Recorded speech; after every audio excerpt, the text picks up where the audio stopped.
right, hi. So today is Wednesday. Yeah, I gotta think of days. Wednesday, May the 3rd. Today's binding day. So on Monday, I quilted a bunch of quilts. I didn't get to them all, so I actually finished them up yesterday and today. I then now need to add the binding. I did make almost all of my binding ahead of time except for one quilt because my goal for the beginning of this stream is to take you from start to finish with binding for one quilt. So you can go back, if you want to go back and look at this on YouTube, you can see this is how you make binding, this is how you do it, this is how you attach it, this is how you finish it off. So I'm going to do it start to finish and in a few steps. So I'm not going to actually put the binding on the quilt that you see me make binding for one entire quilt.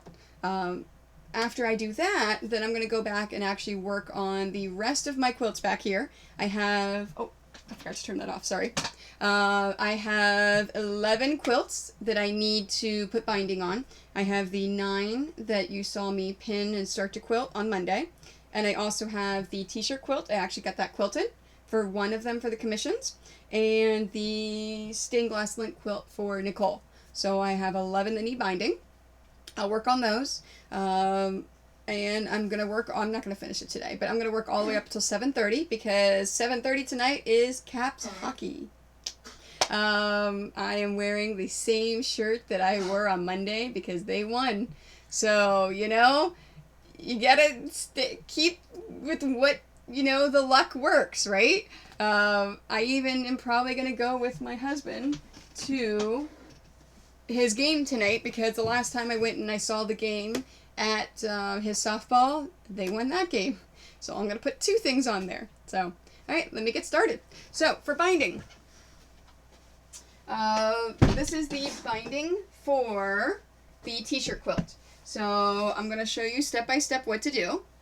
In fact, let me move all this over so you can see it better. What I have ahead of time, the materials that I use to make my binding, I have already cut the binding. Make sure if you decide to make your own binding, you cut your strips 2.5 is the size that I like. There's a couple of different tutorials out there. There's a 2 1/4, there's a 3. I like 2.5. So that's the size that I do for mine. I have a chalk pencil from Fons and Porter. I like the chalk pencils because not only do they wash away, but as you rub it, they disappear as well.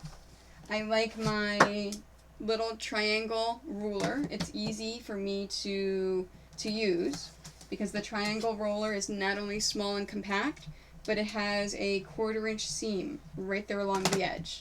Of course, you want your rotary cutter, you want scissors, and you want your pins. Alright, so to make the binding, I have my 2.5 inch strips already cut out. I'm going to take the first strip, put it parallel with the board with my cutting mat. The second strip, then it gets perpendicular to the first. Sorry, there's a piece of hair on there. There we go. It's going to be perpendicular. You're going to take your straight edge and your chalk, and you're going to draw a line from this corner to this corner. So I'm lining it up and drawing my line. Oh, I wish that showed up better. Oh well. So it's a really nice line there. And then you want to put some pins in there to hold it in place because you don't want it to slip. Now you're going to pick this strip up right here and you're going to fold it over this way because this is the way it's going to go. And then I always just kind of feed it through to make sure that yes, I have it the correct direction.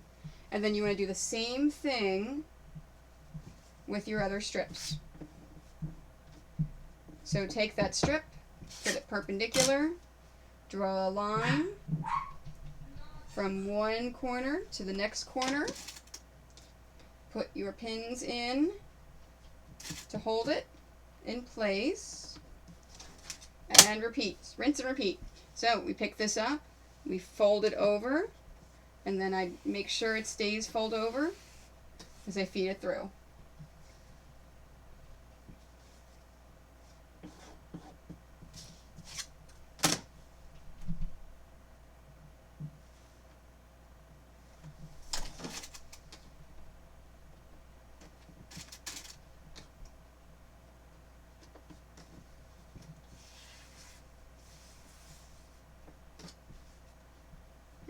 here's the last one.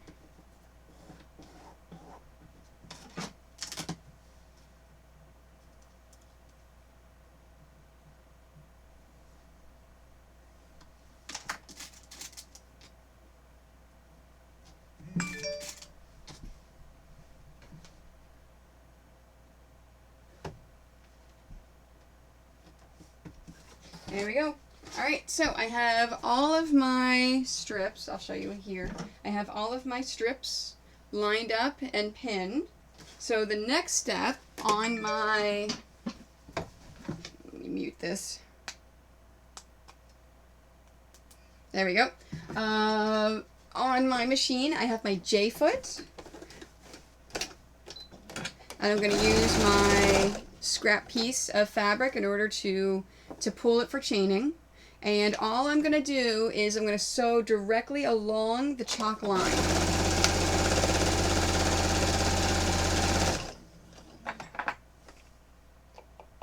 There we go.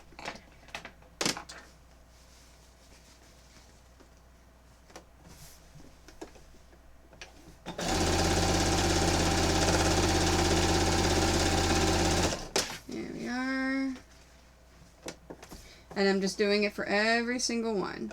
I think I have 5 strips of fabric, so there should be 4 connections.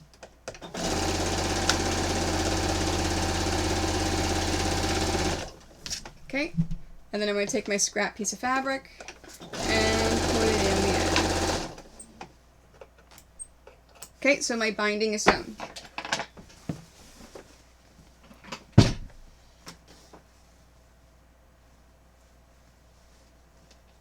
Here we are, and now I want to separate. So I'm trimming the thread between them and then taking the pins out. Now I'm keeping them all lined up like this. That way whenever I do my next step, I don't forget any of them because I do have 4 of them. So next step, take your straight edge. And this is where the 1/4 inch along the straight edge here really helps. So I'm going to line my 1/4 inch line there up with my chalk line, and then I'm going to trim it. This way I have a 1/4 inch seam, and then trim the edges. So the edges get trimmed in line with your strips of fabric. So there's 1.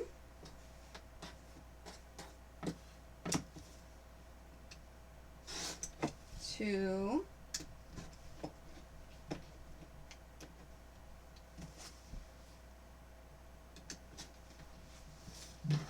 3,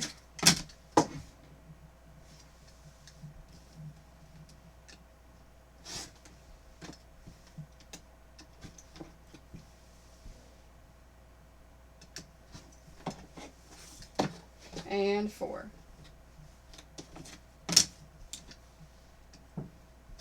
Now I'm not going to actually do the next step for this one. I'm just going to walk you through it.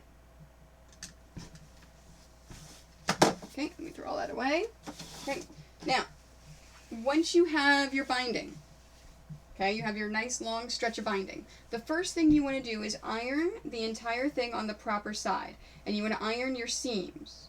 So you can either iron your seams open, or you can iron your seams in one direction. I iron mine in one direction just because it's more convenient, but you can iron them open if you feel more comfortable doing that. So you just want to iron it all the way. Once you have everything ironed, you then go back and you make the actual binding. And it's a single fold binding is what I do. So all you do is you fold it down here and you iron across. Now, everything that's in here is going to be trapped in the binding in your quilt.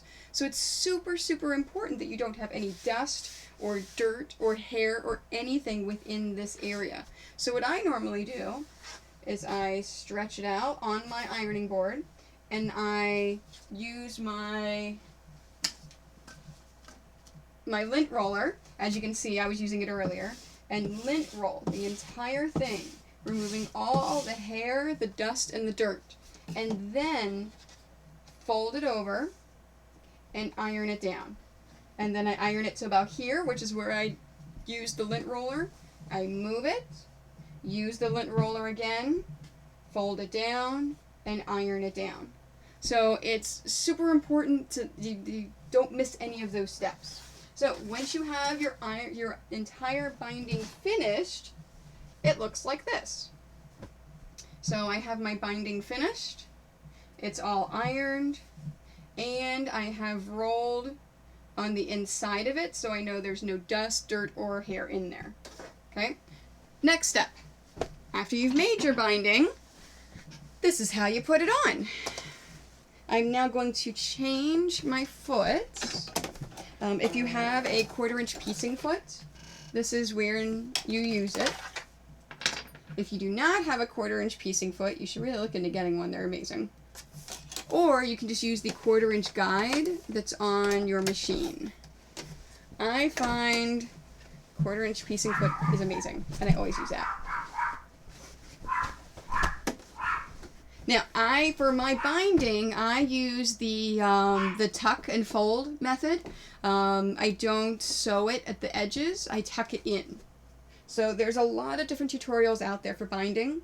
If you're interested in showing your quilts for competitions, things like that, you may want to do the sewing method for it. Mine are just for personal use. They're not for competitions, so the tuck method is fine. So I think Fons and Porter's got a great one out there. Alright, so what I'm doing is I'm gauging it about halfway because I've already measured it around. With those seams that you iron open or you iron towards an end, you really don't want those seams at a corner because it's really hard and it's going to mess up the binding a little bit. So it's better to find, when you start along the bottom, find a place so that those seams are not going to be at a corner. I've already measured it. I've already done it. I don't need to do it.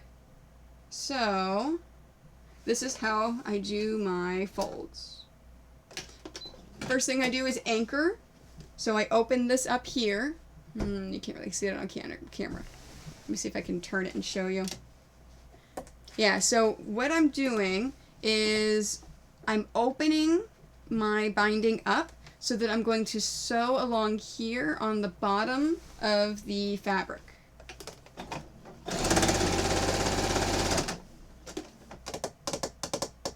Thinking if I should move the camera after I finish pinning this one. Maybe. Alright, so I sewed an area from here to here. And what this does is it just secures this in here. So when I'm coming back around to tuck it in, this bottom fabric's not going to move. It's something, I haven't seen that in any tutorials. It's something that I do myself because it's easier and it makes it more convenient for me as I come around. So now what I've done is I've now put my needle on the place where I stopped that bottom sew, and this fabric right here and this fabric right here is going to get caught in there. So I want to roll it and make sure there's no hair in there. And I'm just using my regular straight stitch with my 1/4-inch seam. Okay, and that's about as far as I roll. So let me roll all that. And roll that. And again, you don't want to get any dirt, dust, or hair caught in there, which is why I roll it.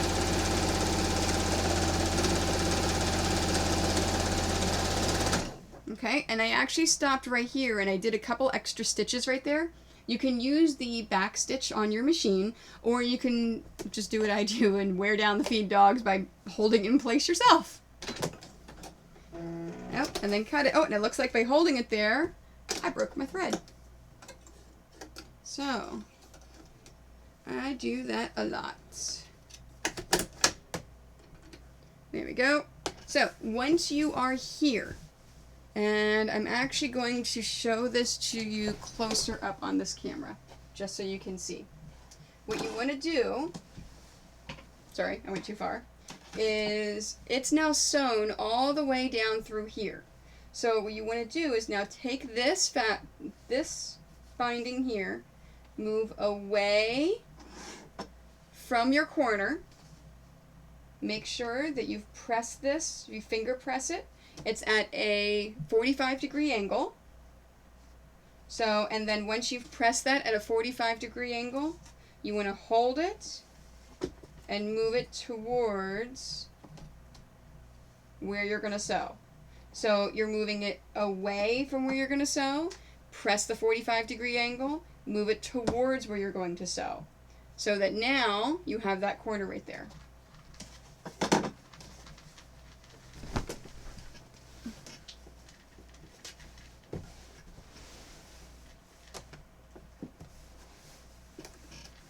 Alright, and I think after I do this one completely, I am going to move this camera over to here, just so you can see exactly what I'm doing.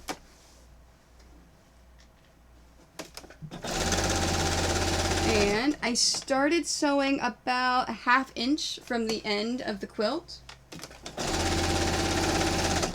Okay, that's about as far as what I did for... There you go. No. No. Do not jump up there. No. No. Get... I know. I don't care. You're not supposed to be on my sewing things. Go. Over there. I know you love me. Go. No. No. Down. There we go. Stuffed her. I was very careful and I made sure I got all the hair removed before I started my sewing, like I do every time. So I do not want her jumping up here.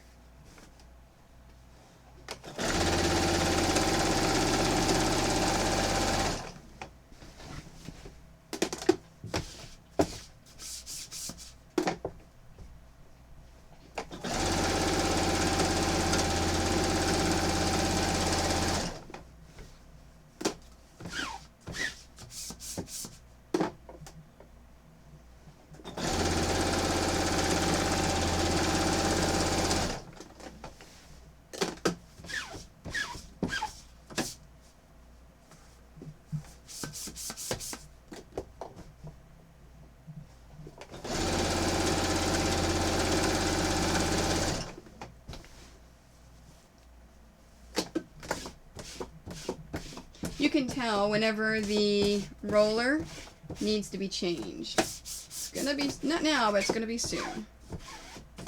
There's a really big hair, it's not picking up. Come on. Oh, there we go. It was one of mine. Okay, so I'm reaching the end of the corner. So I'm stopping about a 1/2 inch from the end. I'm cutting it. I'm folding it away from where I'm going, then pressing the 45-degree angle, and then I'm moving it towards where I'm going.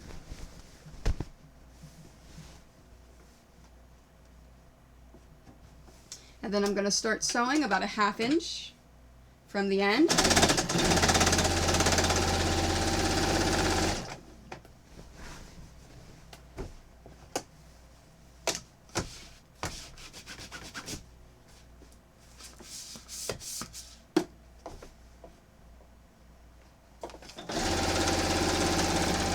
Ugh. It's moving it too fast and broke the thread.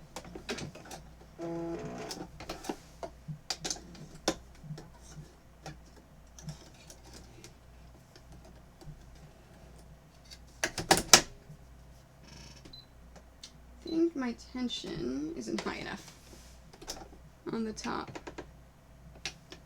Let's see if that helps. I need to guide this one more than I need my my small machines, because I've worn the feed dogs out in this thing and I have not had the chance to replace them yet. I may have them replaced the next time I put it in the shop for cleaning.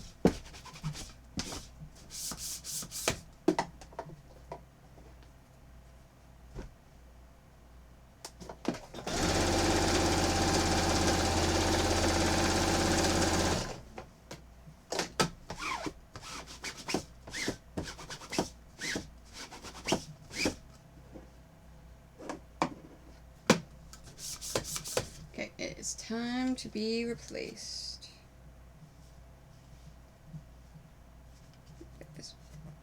No. There we are.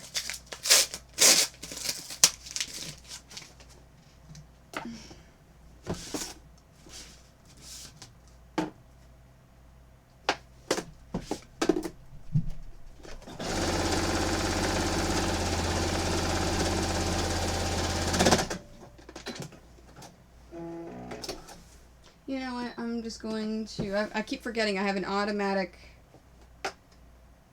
thing on my machine that it will sew a few stitches in place to anchor it before moving, and then it'll sew a few stitches in place before it cuts. So I should just do that instead of forcing it to stay and hurting the feed dogs.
Go.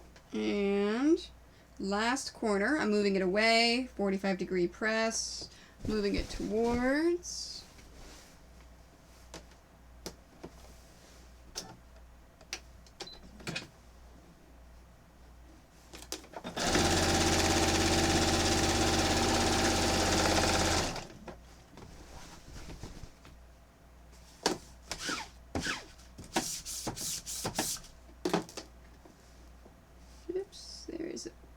Bunch of lint build up there. Let me get rid of that. Okay, so now I'm going to get close to where my start was. There we go. I'm going to pause, and then I'm going to cut my end strip about 1.5 inches from the end.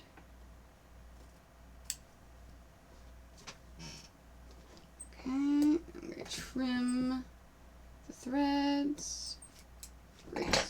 Okay, now what I'm going to do is I'm going to take this, and you'll see it up close when I move the camera, but I'm going to take my new one and I'm going to tuck it in to my original one so it's nice and tucked in there, and then I'm going to sew it closed.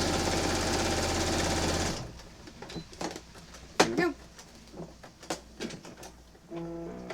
There is step 1 for adding the binding. Step 2. If you have a label, add it at this point. So I'm clearing away the area where the label is going to go because I don't want any dirt, dust, or hair trapped in it. I'm turning off the steam because I'm going to be adding on the label. These are my old labels that are iron-on. I only have a couple left, so I'm only going to be using them for my panel quilts now because I do have my new order of labels that have come They are cloth ones that I am going to pin on, use the binding, and then hand sew the rest of it on there.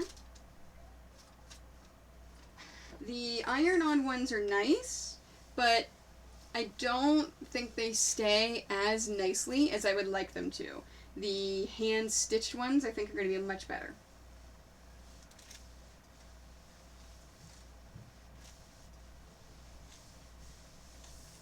There we go. Okay, now I have to let that cool. So if you use the iron-on ones, you have to make sure it cools before you do anything else. So I'm going to start working up here.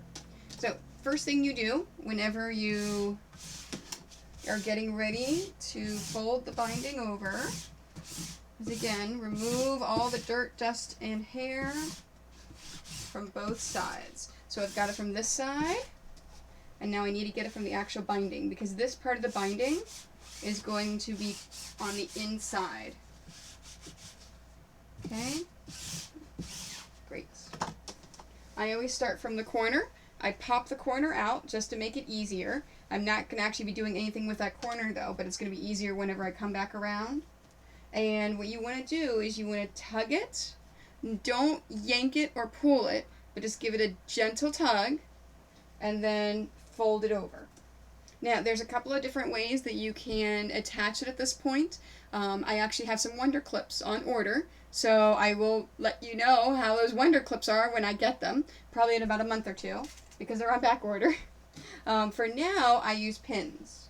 So I actually take the pin, and I have the pin facing the outside, because whenever I sew it, I'm going to be sewing here. So I can't have a lot right here on the other side of my my needle. So it's easier for me to have the pin facing out.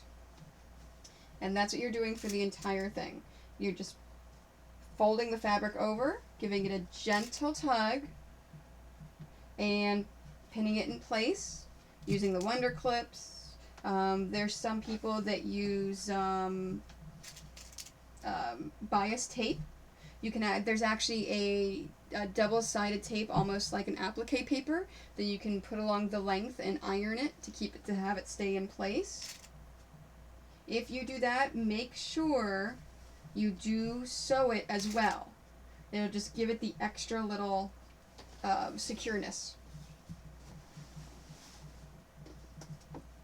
So now I'm halfway, and my label's dry and cold to the touch.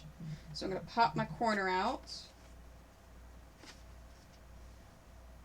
Oops, I missed a little hair. There we go.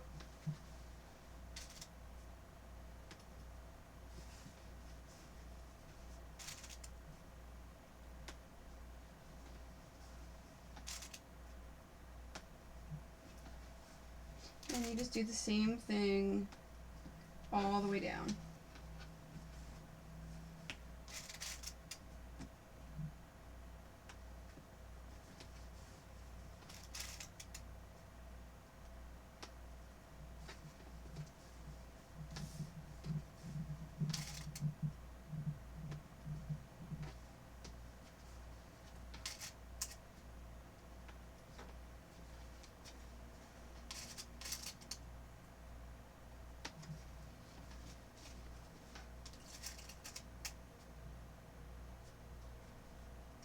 Right, then I'm going to turn it and do the same thing.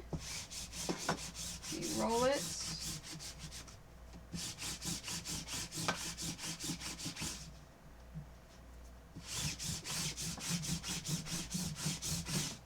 My hair likes to shed a lot. There we go.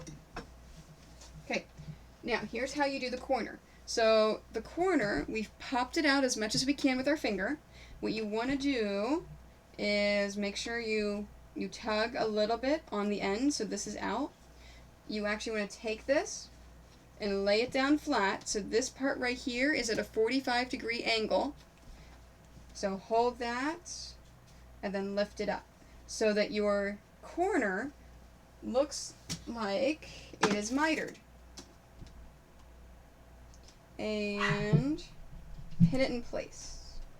Now, I pin mine the opposite way because as I'm going around and sewing it in place, I'll pull the pins for the corners because the corners tend to get a little stuck, so I don't want to keep the pins in there. Okay, and then put the binding on for the rest of it. So, take the bottom, we do a gentle tug, fold it up, pin it in place.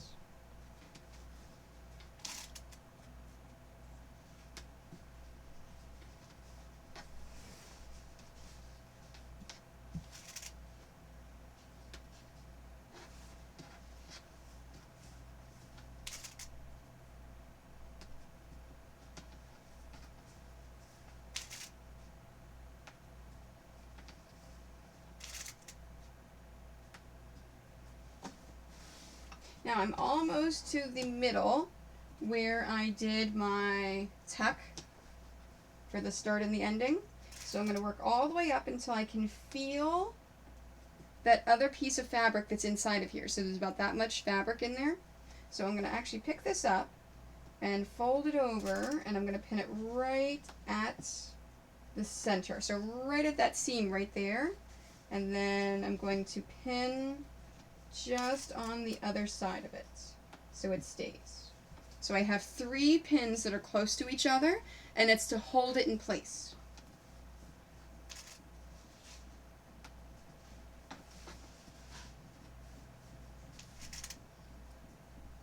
Oops. I have an errant little thread. There we go.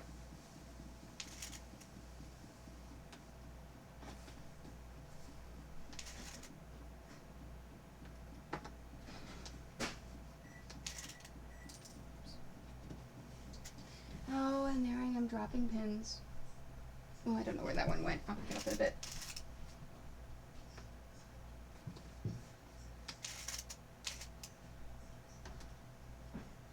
Okay.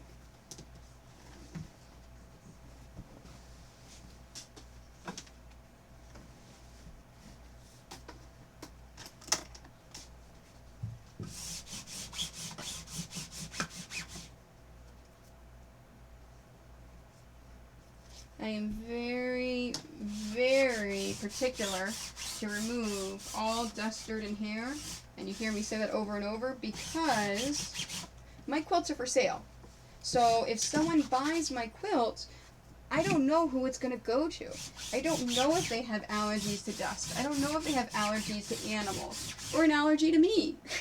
So I have to make sure that anything that could be trapped within that quilt is 100% clean. Alright. Now, sometimes for the corner, if it's not laying the exact way I want it to lay, sometimes I will pin the other side of it in order to let me work with it a little bit better.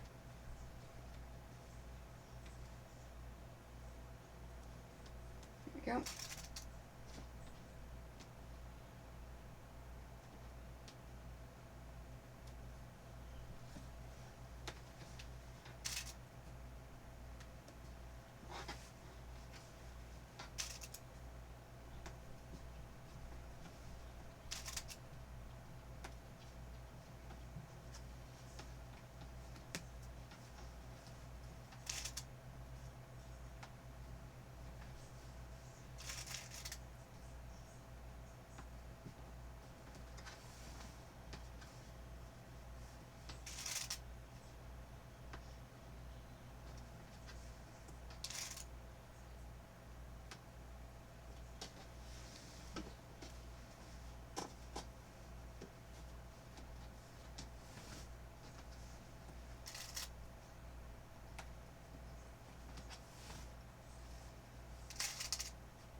we go. All right, so here is the last side.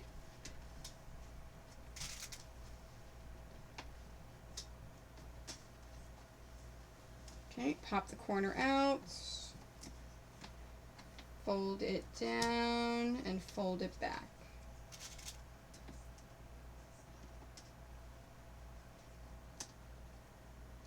And then pin in place.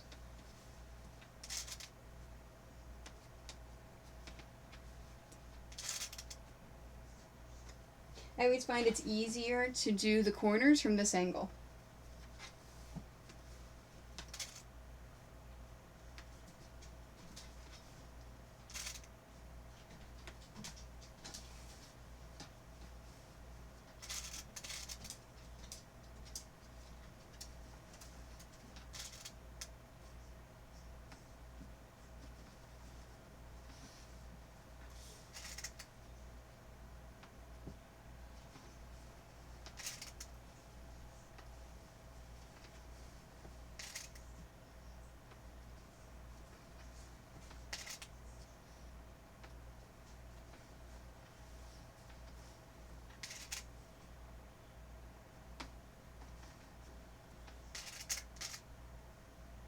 Hi, Marley.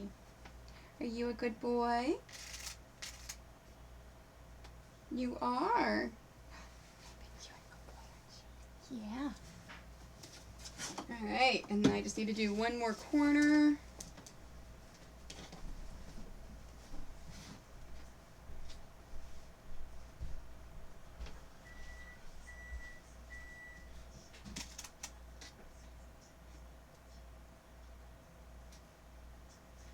There we go. Alright. The binding is all on there and pinned. So now I'm going to sew it in place, but first I am going to turn this camera off.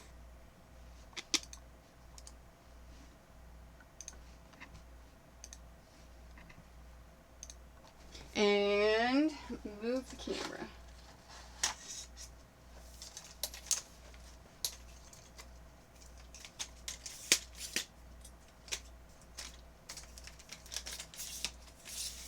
And that way you can get a close-up view on my machine of what I'm doing.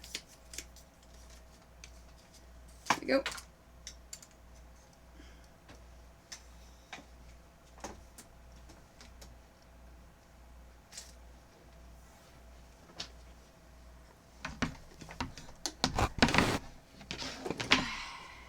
I don't want the wire behind me, or else I may trip over it. Because I am accident prone.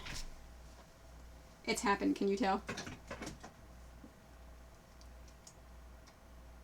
There we go. Okay, let's turn it on.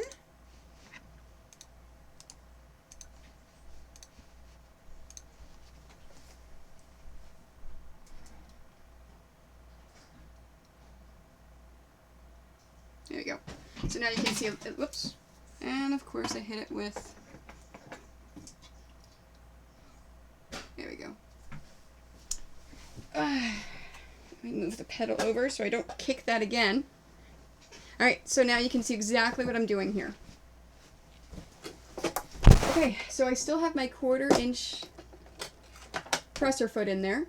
That's really got a glare on it.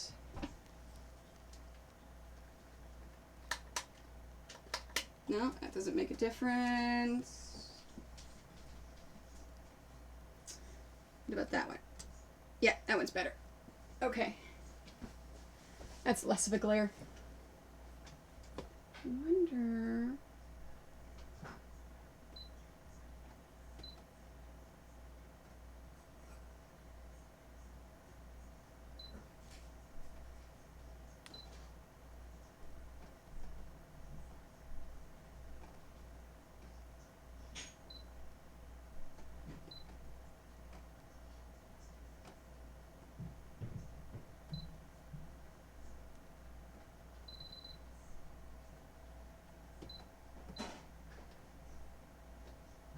I'm just seeing if I can turn off the light right here.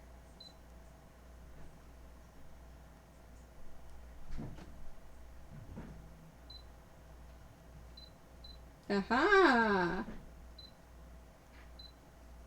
Nice. Okay, so it's going to be harder for me to see, but it'll be easier for you to see. There we go. Okay, I'll do that. All right, so 1/4 inch presser foot. It is, this is what I like to use whenever I do it. So at this point, you want to take that out and you want to use your J-foot again. So let's use my J-foot. Now what I'm doing is I'm going to do a stitch in the ditch. So this line right here where the binding is, this is exactly where I'm going to start. And I'm using a black thread. And the reason is in case, because the binding is black. If I were to trail a little bit over here into the binding, you're not going to see the thread. But I'm still going to try, oops. I'm still going to try to do a, there we go, as best a job as I can to get it in that ditch.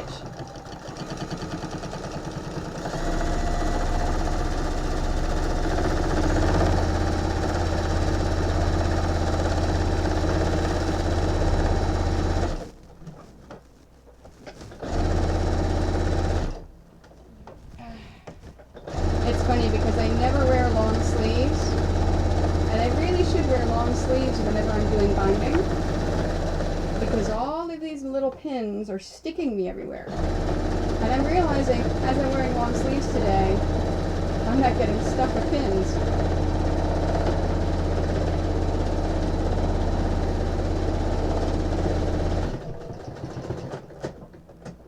There we go. Now, I'm at the corner here, and you can see my pin. Oh, you can't see the pin. It's too dark. Oh, well. My pin is right here, so I'm just going to take the pin, and I'm going to pull it out. And where did my safety pin I had go? I think it fell.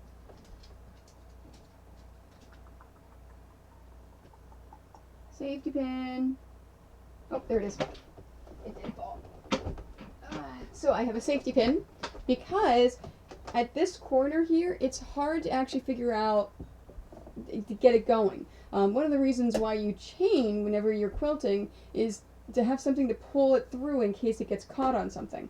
Well, if you try to just turn and start sewing, it's not going to go anywhere. There's no momentum and there's not enough on the actual presser feet in order to get it going. So I use my safety pin, I put it in, I turn it, close it, and then I pull with my safety pin just a touch, just enough to get it going so it's on the feed dogs, so the feed dogs can catch it and have it go.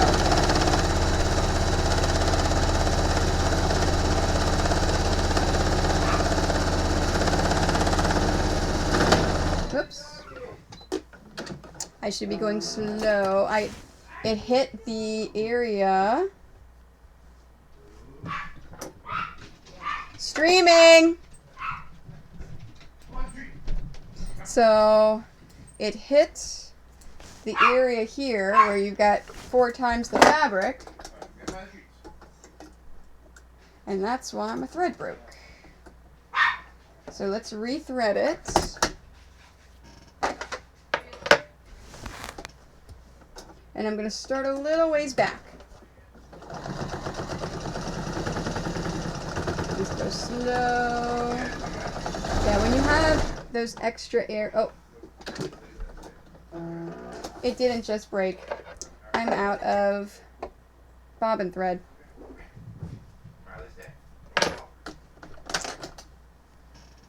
Alright. Yes. I pre-wound a whole bunch of black bobbins. Because I do not like to stop in the middle of sewing. There we go. Much better.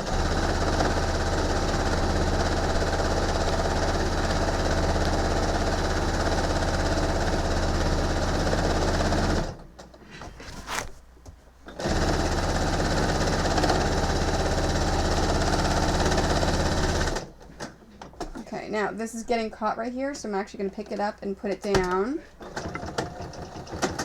to help it. Alright, let's pull that out. And let's get my safety pin in there to catch the corner. And then help me guide it through.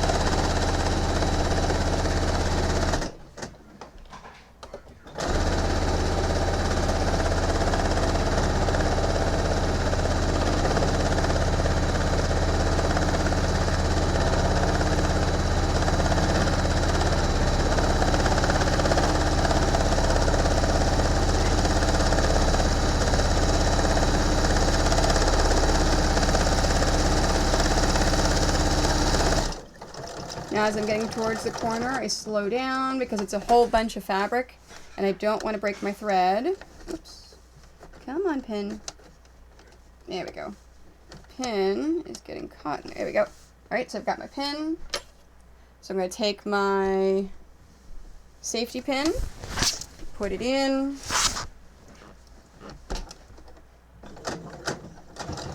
and use the safety pin to guide.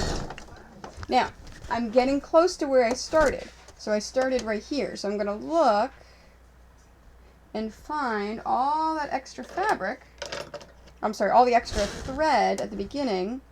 And I'm going to trim it. So I don't need all that extra thread there.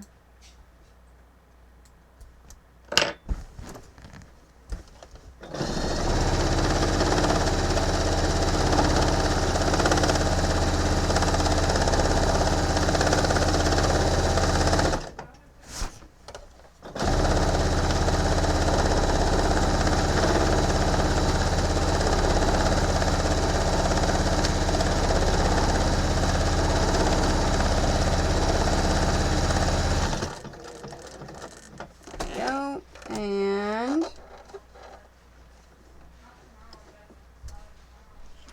oops. I am always dropping that thing.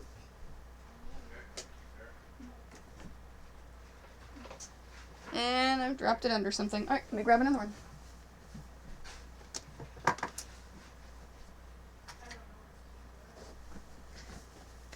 I know me. I lose stuff and drop things. So I carry a whole bunch. Okay. Now I'm only going to sew as far as I started it. So I started my stitches right here. So I'm probably going to sew to about right there. Because I want to make sure that I anchor that in really well.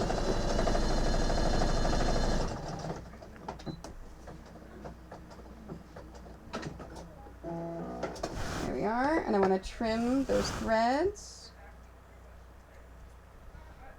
There we go. Okay, and the last step, so,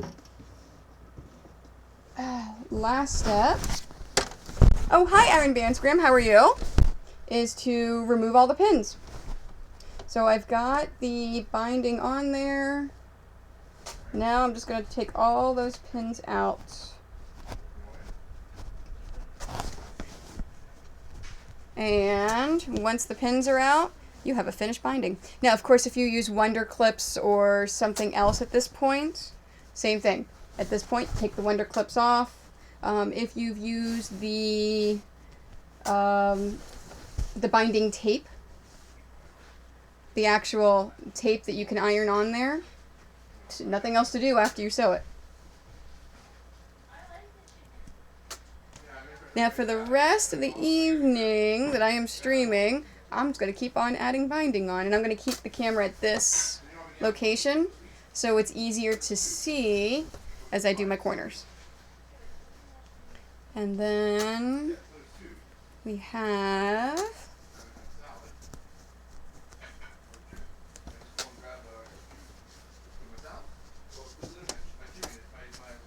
and binding. So binding is on the quilt. It's all taken care of. We have the back, you've got the front, and binding, it's all done. Fantastic. So there's one quilt done, 10 to go. Alright, and I'm just going to run down the list. Now for the rest of the evening, I'm just going to sew the binding on to start with, and then if I have binding on everything and I have time, then I'll go back to pinning them on there. So let me put my quarter-inch piecing foot back on. So, Iron Vansagram, I called. In fact, I'm going to change this again. I called the batting company, Quilter's Dream, and they said I'd be more than happy to have me pick it up. So I am super happy. So I'm going to go pick up all of my... There we are. Mike? Mike? I can hear every word you're saying. Thank you. So... yeah, so that's going to be awesome. So I can pick up the batting while I'm in Virginia Beach.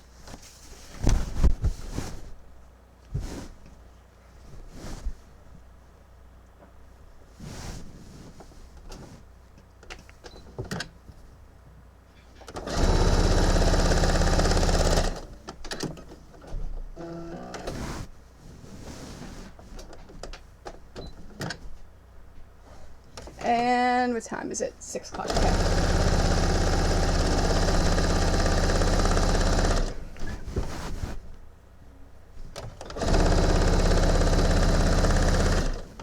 I figure if I get through just adding all the binding on, I'll pull aside the ones that I have to have for Tidewater Comic Con, and then I can finish sewing the binding then while I'm at my parents' house before AwesomeCon. Because most of these, some of these are extras. So I'll set into 2 piles. Yeah, no, I'm super excited about saving money on shipping. And they said it's not a problem if I let them know what I want ahead of time. They'll have it sitting there waiting for me to go and pick up. So the only thing is I can't start setting up that Friday until 6 o'clock, and they close at 5. So what I'll probably do is swing by and pick it up about 4:30, and then go get some dinner.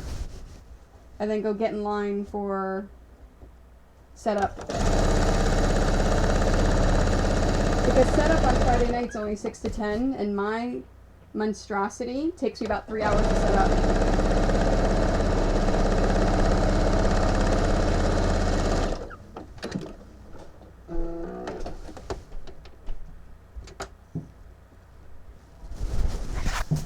Marley, what are you doing? Oh, Marley. Hey, Mike. Call Marley. Put him out, please. Crap. Go. Marley, come here. Marley, stop. Marley, go. Go. Go. Marley, you have to come down and get him, please. Come here. If I get him, he won't go pee.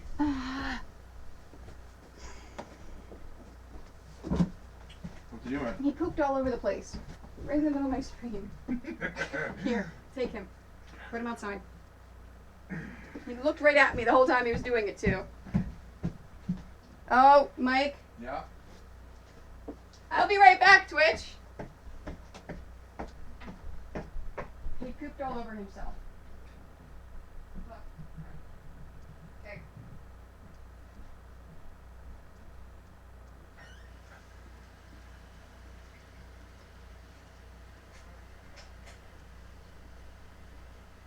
Alright, this thing. Well, I told you, he won't go. Leave him out there. He's already inside. I will put him back out. Marley? Did you clean his box? Marley, stop.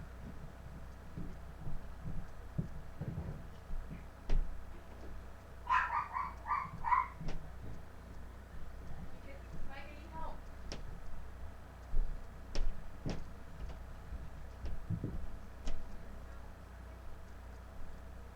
Can I get your towel?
poop up downstairs.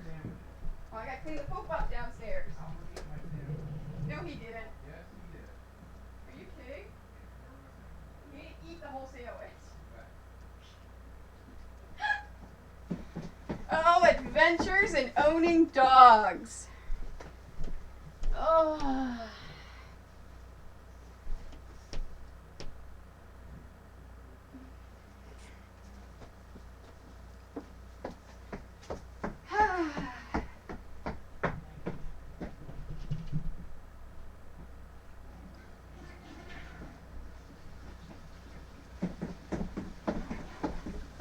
Okay. I'm coming back.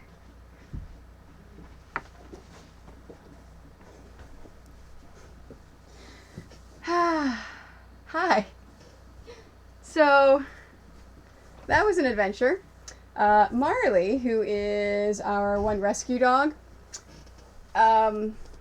he's very afraid of some things, and he's decided that there's something outside that has scared him, so he doesn't want to go outside to go to the bathroom, so we're having those challenges. He went over there, took a squat, went to go take a poop, and when I caught him and yelled at him, he then sat, so it was all over him. So yeah, lovely, huh? Oh yeah, no, yeah, setup and takedown's always a pain. It's ridiculous.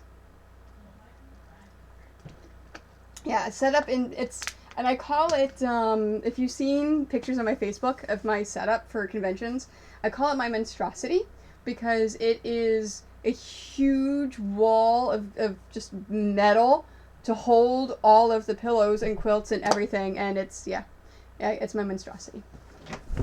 Okay. Oh, where is my roller? There we go. Okay, so I've gone to the corner. I've stopped about a half of an inch from the end, and I'm going, and I'm doing it this way so you can see it better, because you couldn't see it on the camera when it was over there. You're taking it and moving it away.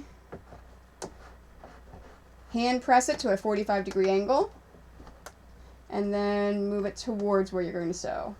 And then start sewing about a half inch from the end.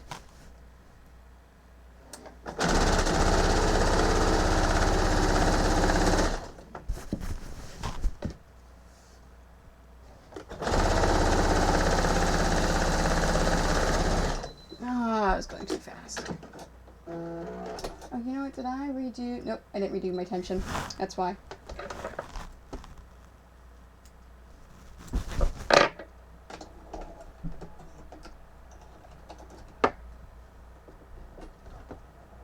It's funny. I've been doing conventions for years and years and years, and I still learn one new thing every convention.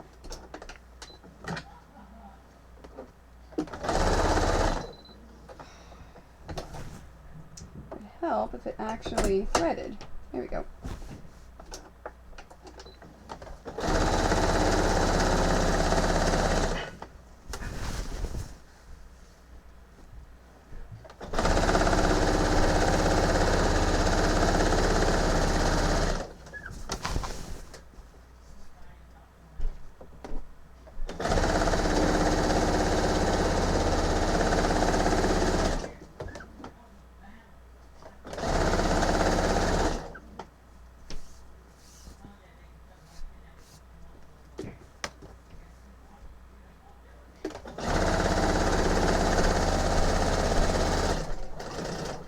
You know what I am super excited about for spring market when I meet with my Moda rep is they apparently have a line of the grunge fabrics in binding.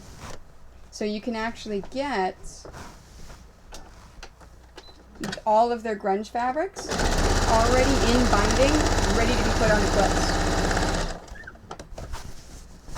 I don't mind making my own binding. I didn't have to, it'd be nice. And they sell it by the yard.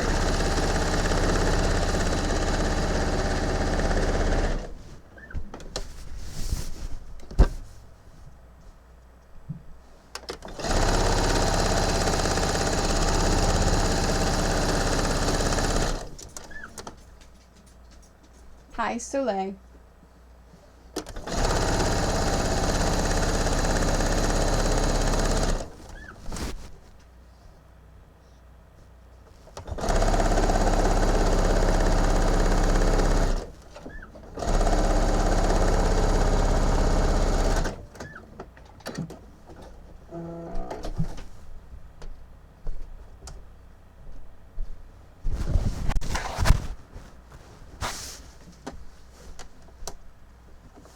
Got that Marley in yet? Has he pooped? No. Leave him out there.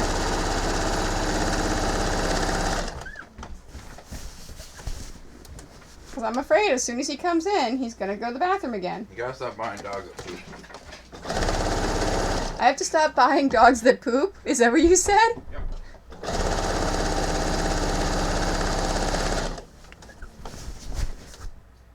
Okay. And here's a better angle of the tucking method. So I'm going to cut it about 1.5 inches from the end. Toss that. I'm going to sew all the way up to the end. I'm going to lift it up. Now I've anchored it here so it's easier for me to lift it up and tuck it in.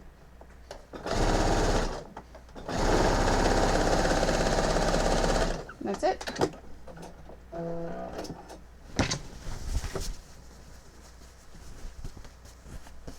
Okay, so I'm going to make 2 stacks over there. I'm going to make a stack of the ones that I need for the next convention next weekend, and the ones that can wait a few more weeks.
He hasn't moved. He's being stubborn. I gotta let him in. Are you sure? Nope. I would leave him out there.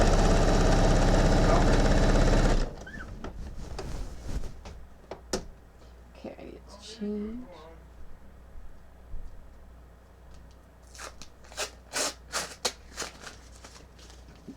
There we go.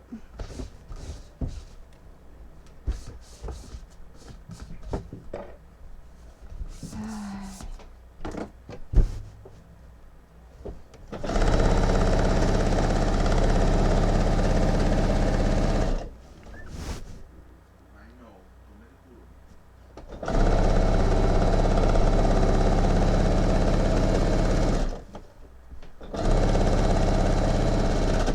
Will you grab the towel off the deck, please?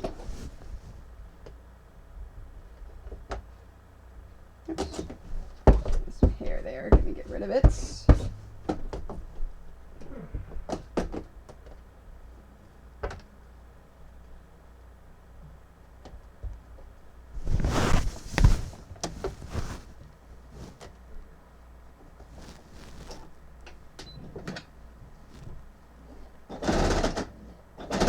Oops.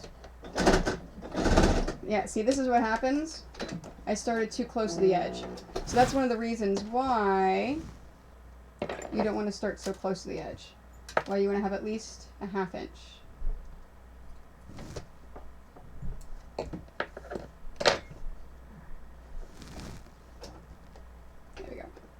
because you need to have enough fabric on the feed dogs for it to go through. There's some people that I know that will use a scrap piece of fabric and do its chaining. So they'll put the fabric in first, and then they'll start it through.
Last corner. Oops.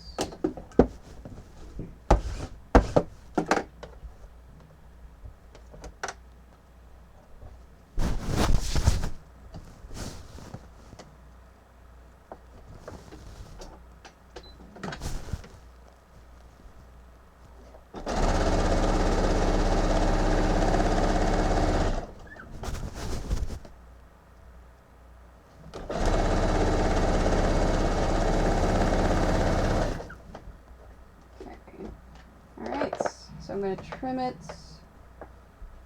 about 1.5 inches. Trim these threads.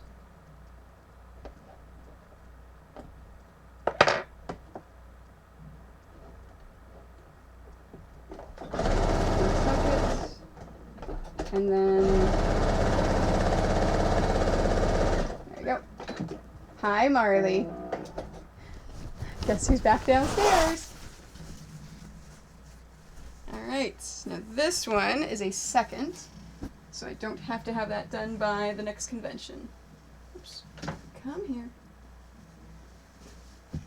Now, everything else in this stack I do. And then everything in that stack I don't.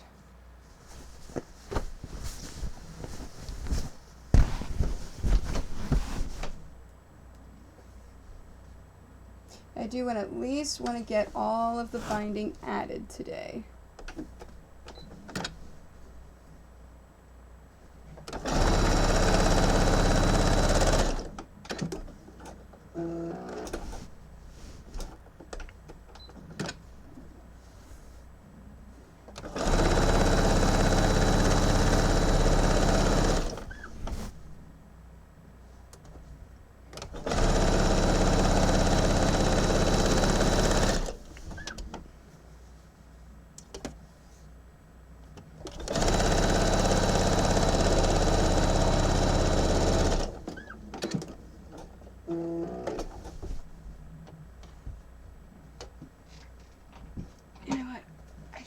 Over here. Since I'm not looking over there, that way I can see my dashboard.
should, 'cause there's no extra little picture thing on the bottom. I just got rid of it.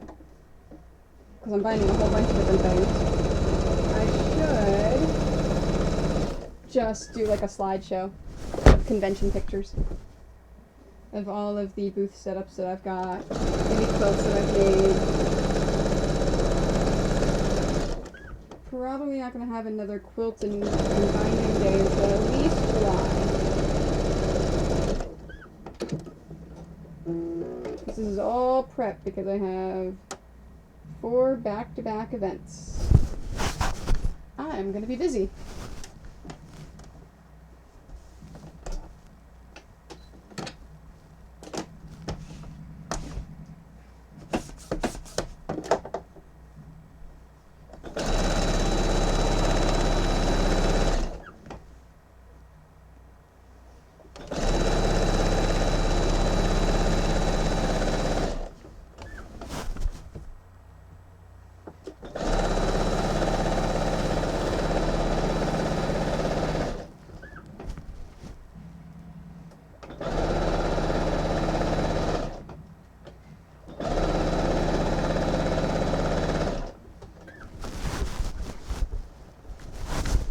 Probably change the bobbin after this one.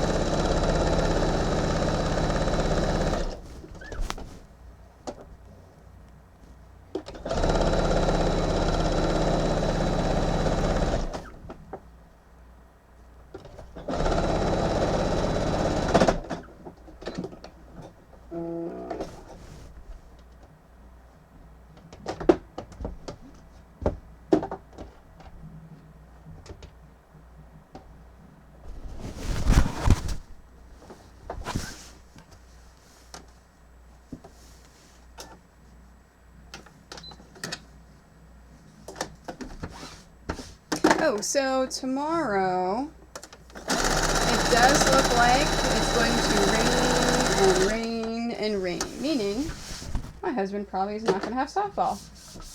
So I'm going to add another Twitch stream tomorrow. So I'm going to stream tomorrow and Saturday. And then after that, it'll be up in the air depending upon when I can get a landline. An Ethernet connection instead of Wi-Fi.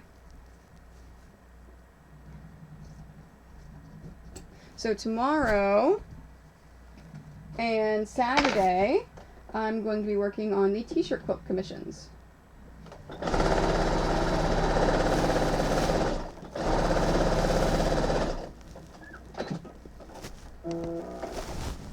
Yeah, we can go for a little bit.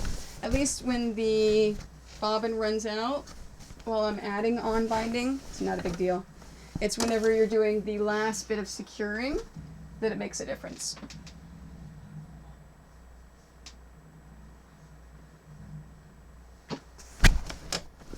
Now you notice how whenever I did my binding, I put this part out here because this is my starting point. So it's easier for me to just grab it and go.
binding thread.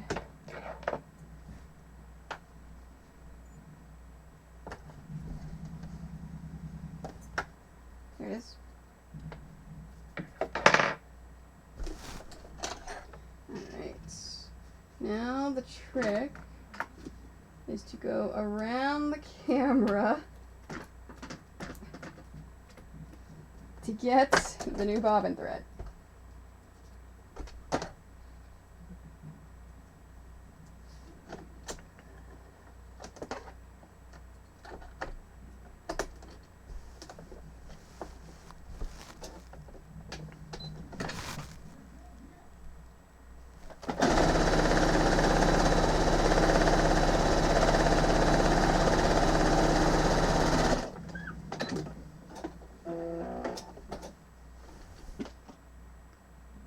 Marley, what are you doing? Alright, making sure he's not doing anything else over there.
Uh-oh. Damn it.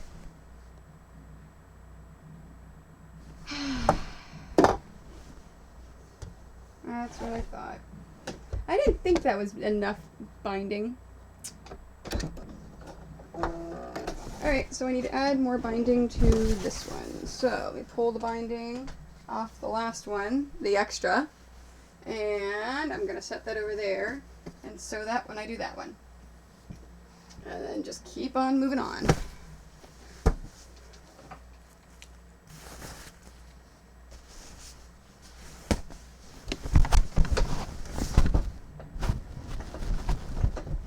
See, it's little things like that. When they happen, if you just deal with it and don't get frustrated, you can keep on sewing. So I've got to iron that other one anyways, so I may as well just wait and add that binding on and finish it off when I do that one.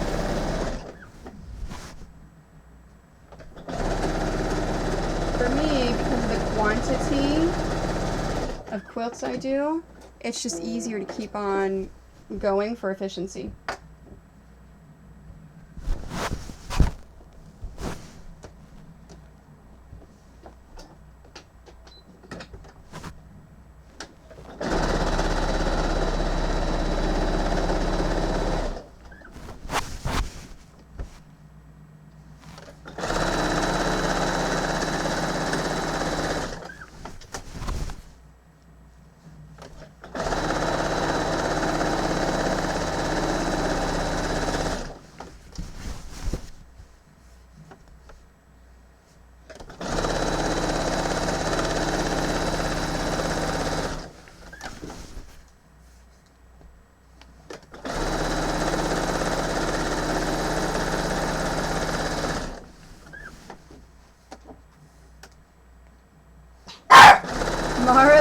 cat doesn't want to play. He does like to play with that cat.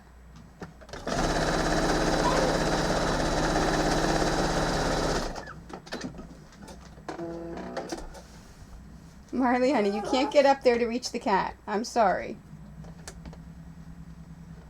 He's trying to jump onto the cat tree. We've discovered that Marley's not the smartest of dogs. Like, he's afraid of the cat. The cat will come up to him and try to swipe at him. Yeah. And he still tries to play with the cat. You're just a happy dog, aren't you? You're just a happy dog that wants to play with everything. I still love you, even though you pooped in the basement. And then you sat in it. I still love you.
Now my hope for tomorrow and Saturday streams is I can get through as many of those t-shirt quilts as I can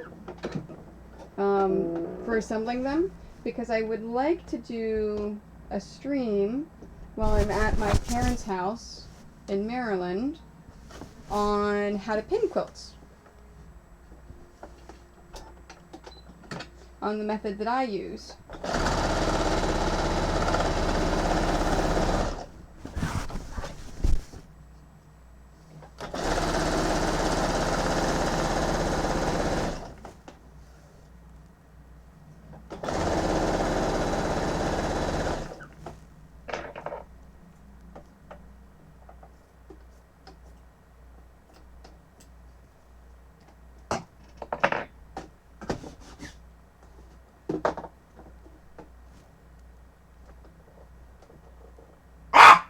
Marley.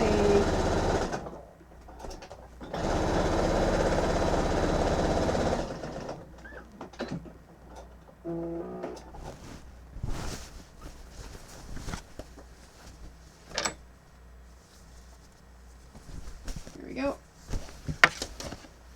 And that is one I need to do.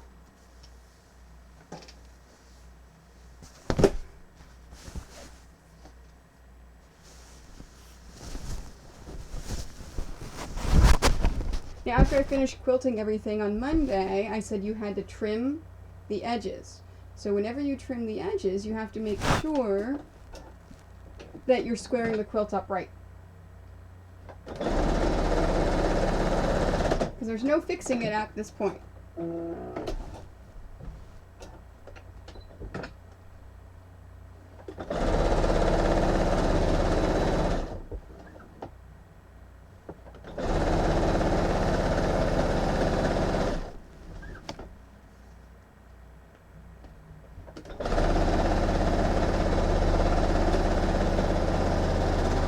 Now, a lot of this binding, I've already, of course I say that and then I see some hair. I've already use my lint remover to remove all the dust, dirt, and hair. Come on, there we go.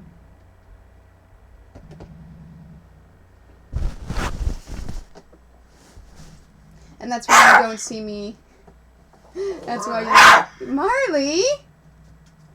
That's why you don't see me using as much on these quilts as I did for the first one.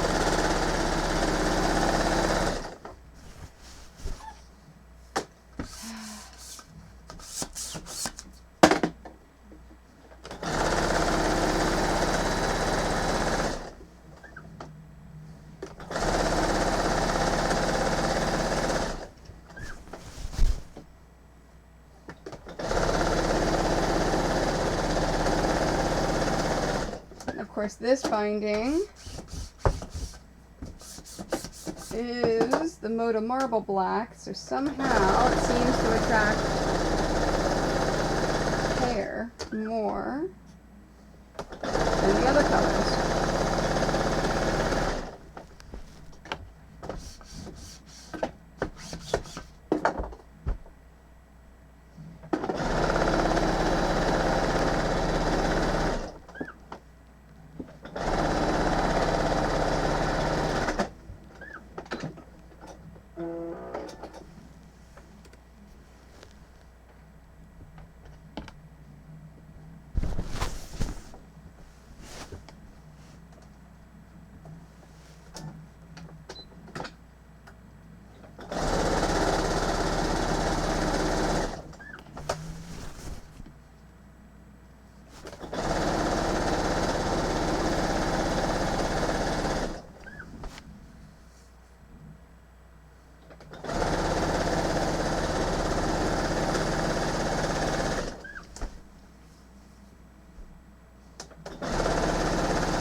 Hi, Marley, you're very cute.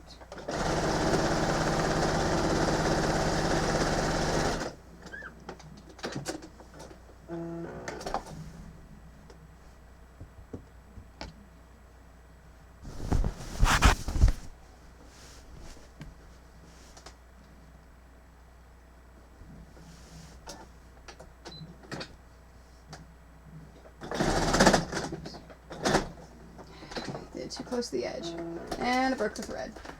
See, that's what happens when you do it too close. You get a nice nest of threads.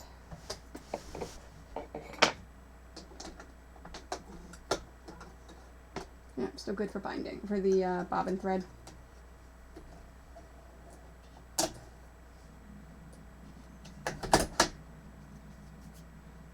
Come on. There you go.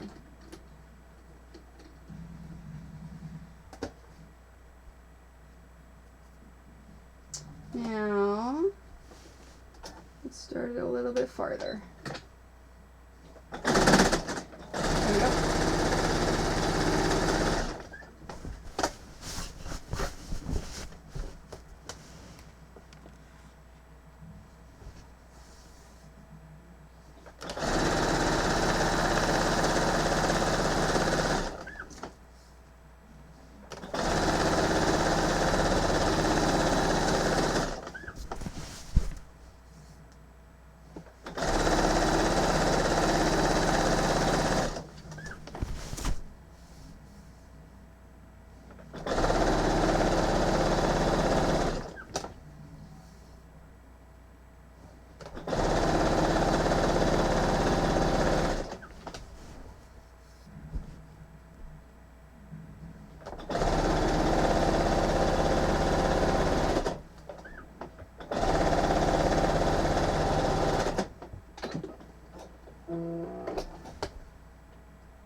right up to the edge.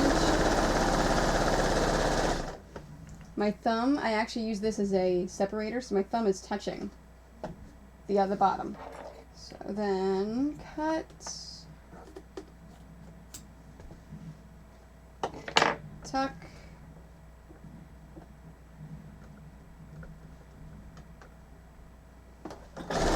and sew.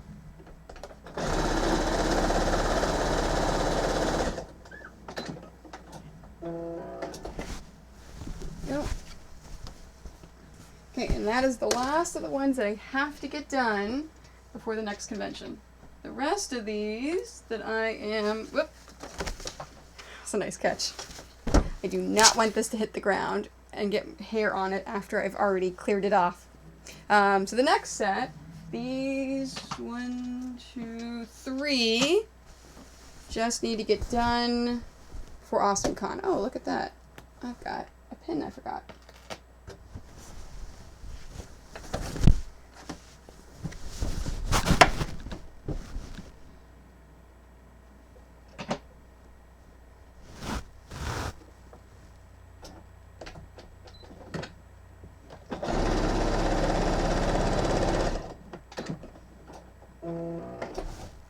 After I get these last 3 finished, I'll move the camera back again, back on the table, and I will get the labels added, and I will start getting them pinned.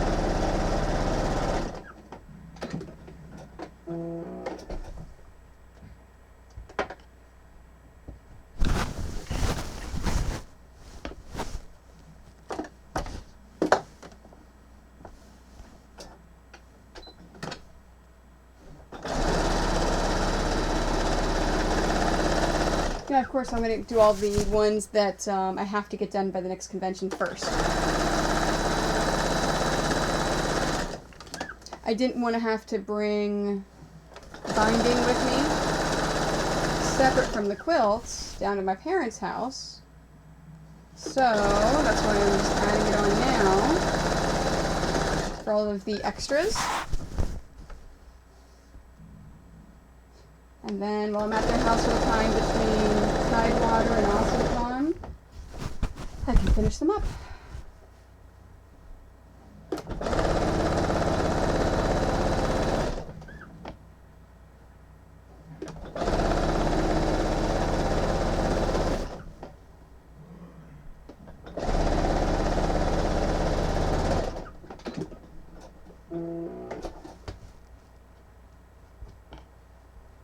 Everyone's quiet in the chat tonight.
Oh, okay. That's why you're quiet.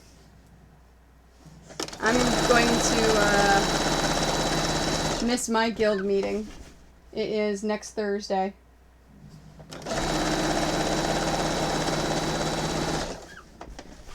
Are you turning in your challenge for your guild meeting tomorrow?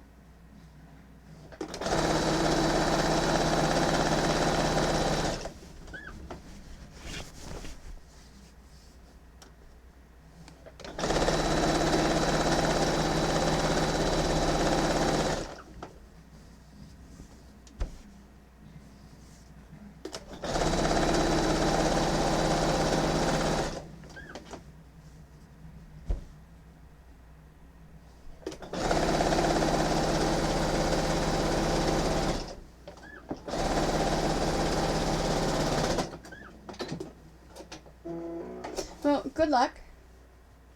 I hope it does well.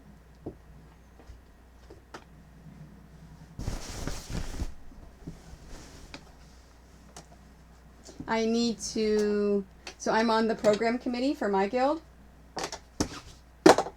I told the chairperson that I would make a listing of all of the teachers that I meet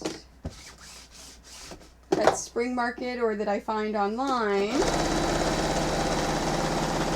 that would be willing to come to Canada.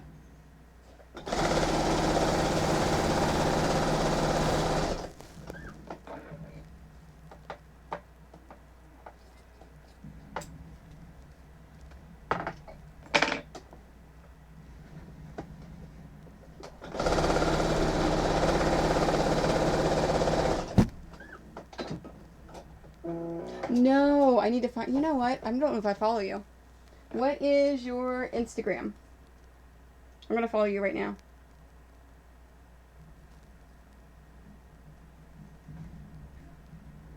It's funny. So, okay. Ready for lesson for everyone that's watching, either live or on YouTube?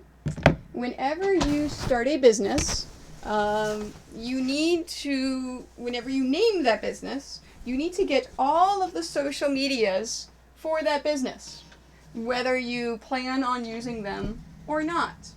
So I started my business about 7 years ago, and oh yeah, that's easy, Iron Bands Group.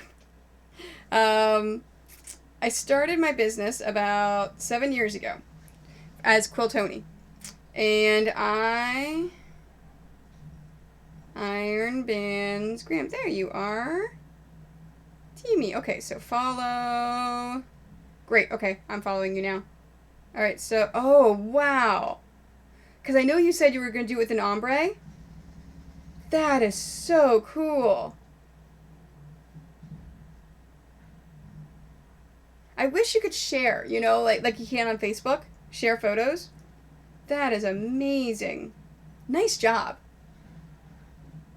So if you want to see what I'm talking about, Iron Bands Graham on Instagram. Oh, hey Stitch, how are you? So I started Sarah Ann Smith. Okay, I'm going to write that one down. Thanks. Sarah... Iron Bands Graham is giving me ideas of people I can bring to my quilt guild. Where did I put my pen? I put my pen someplace. Okay. Did I put it over here? Oh, there it is. It's hiding behind my iPad. Yeah, so back to the story. Let's see, Sarah Ann Smith, got it. So 7 years ago, I got the Facebook page, I got the Facebook, I got the Twitter, I got the website, I got everything else that I needed. But I'm like, I'm never going to use Instagram. I didn't get Instagram. Fast forward to 2 years ago, and I said, you know what? I really need to get an Instagram. And someone took Quiltoni thinking that I would pay them for it. No. I'm not going to pay someone money for a name on a social media. So if you look at Quiltoni on Instagram, there is not a single picture. Nothing at all. I don't know who has it. So I'm like, whatever. So I'm Quiltoni Quilts on Instagram. So... a friend of mine went on a failed quest to find... Oh! Did they look at my social media? I had maps and everything on my social media. I had the booth numbers. I had everything. Everything's wonderful. C2E2 is fantastic. I had a fantastic time. I sold a lot of patterns and quilts. And I'm sorry, patterns and quilt kits. And yeah, no, it was amazing. C2E2 is an awesome time. And the cosplay there? Oh, there goes my mic. The cosplay at C2E2 every year is always amazing. There we go. Like. Apparently when I grabbed my pen, I pulled on it.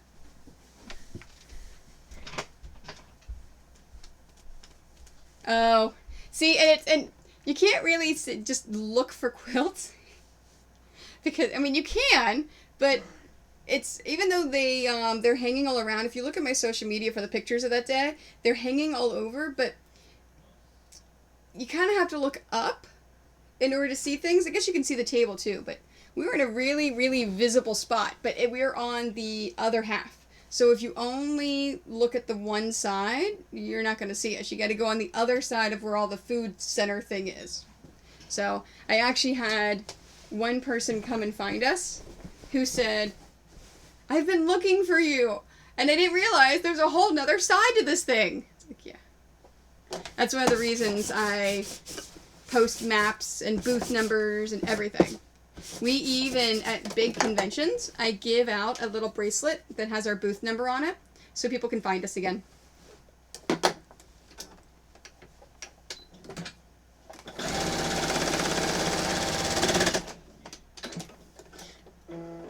So tell him next time, look at my social media. Because I post maps and everything.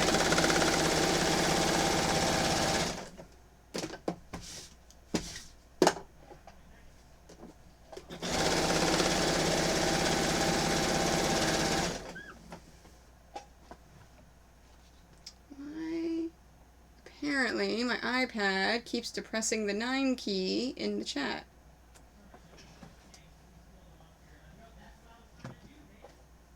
Yeah, and especially for bigger conventions. Now, if you were to send him to find me, let's say at Too Many Games, that's a small convention. So chances are he's going to find me, especially because I'm always right by the door.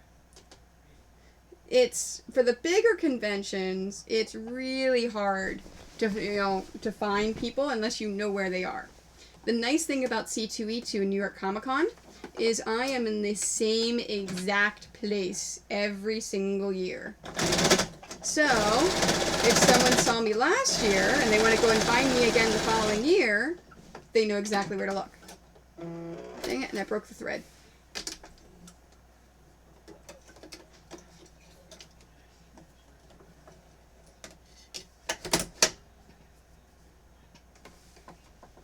Why? There we go.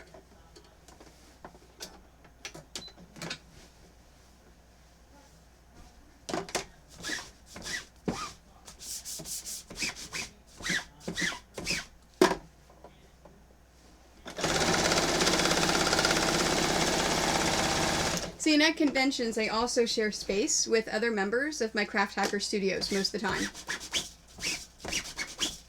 So I own a studio for crafters. So the name under most conventions isn't Quiltoni, it's Craft Hackers. Oh, I gotta change this. So at C2E2, it was actually me. Yeah, exactly. There's two sides to it. And at C2E2, it was myself, Nicole, who's my business partner with Craft Hackers, who does a lot of conventions with me, and Jess. Jess is from Ami Creations. She's another amigurumi crochet person.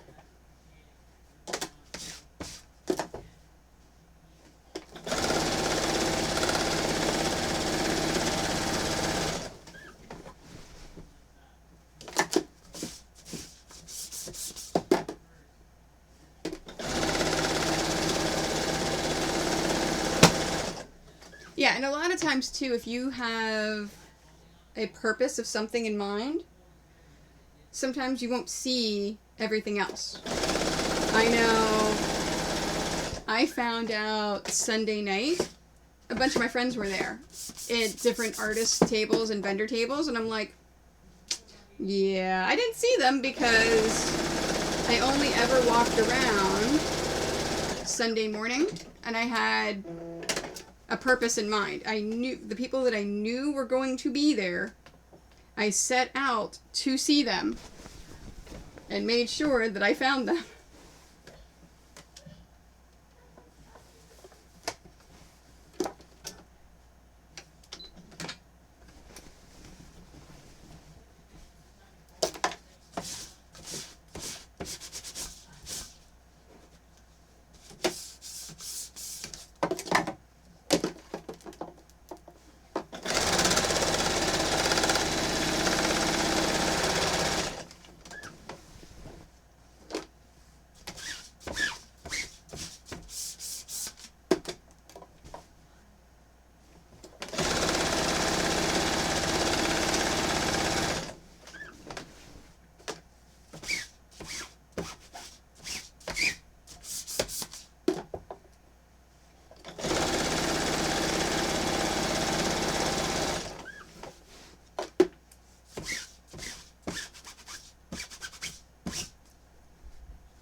story.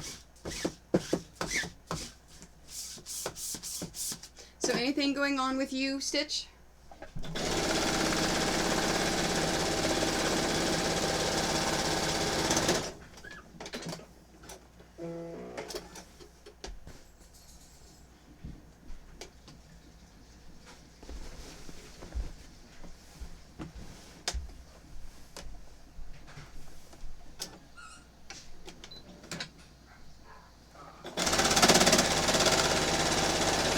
He tricked you!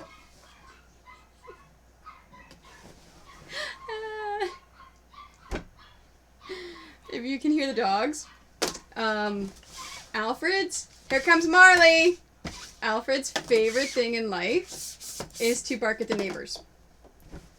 She has 3 dogs, and he loves to bark at them. Like, his favorite thing ever is to bark at the neighbors.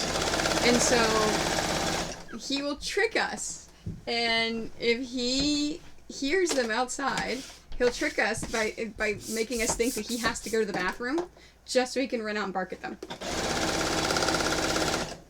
Oops, I'm out of bobbin thread.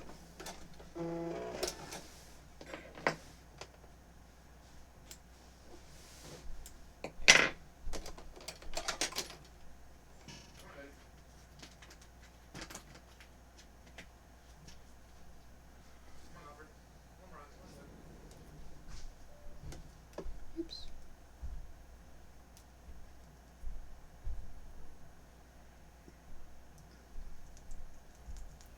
I can go ahead and couple balls, loosen up. Okay.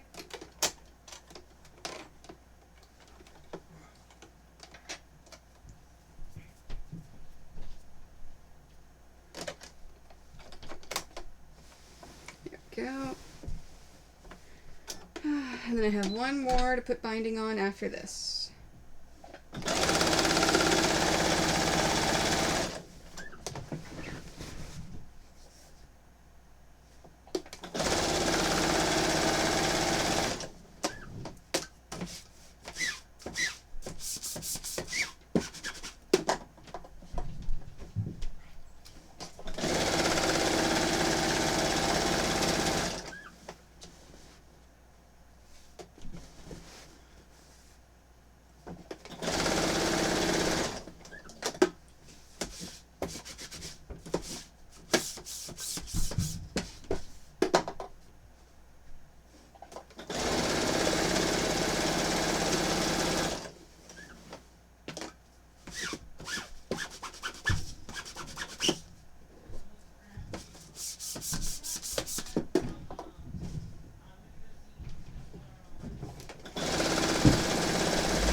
It's funny, at C2E2 I had a friend of mine who I try to see whenever I go to Chicago, and unfortunately I didn't get to see him this time because he was working, message me saying that a friend of his was going to be at the show, and they were friends, and they were expecting a baby. He really wanted to surprise them and buy them one of my quilts. So I took pictures of my book of all of the quilts that I physically had there that I would let him buy if he wanted to buy one. So he picks the Star Trek quilt and says, when you see a pregnant Vulcan, the quilt's for her. So he ruined the surprise though and told her that he bought them a quilt. But they stopped by, and yeah, it was cool. Although it would have been cooler if it would have been a surprise. I love doing that. Every now and then I have people buy a quilt for someone that's not there that day, but that they'll be there the next day, and they want to surprise them.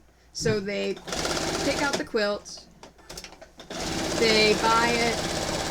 I put the sold sticker in the book, and pick out the quilt, they buy the quilt, and they put the sold sticker in the book. So the quilt is no longer for sale. So the next day they bring the person, and they're looking at all the stuff, and they go, oh my gosh, look at that quilt, isn't that amazing? You're trying to like hype it up to the person, and they're like, oh man, but it's sold. And then at that point, I pull the quilt out and I give it to them.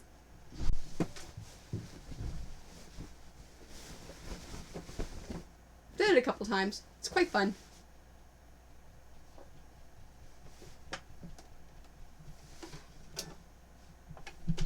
Alright, last one that needs binding added, that I have the binding prepared. So I still have to iron the binding for the t-shirt, and then I have to, oh yeah. Okay, you're still there, Stitch? You want to see what I quilted?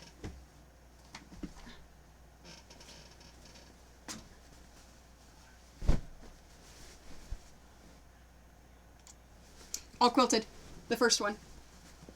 At the beginning of this stream, I showed how to make binding, and I showed how to make the binding for that one. So I have all of the binding here. I just have to iron it, finish it, and sew it on.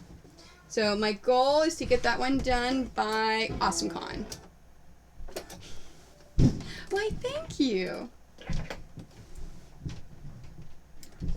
And I have talked to a certain person that I'm going to try to sign it.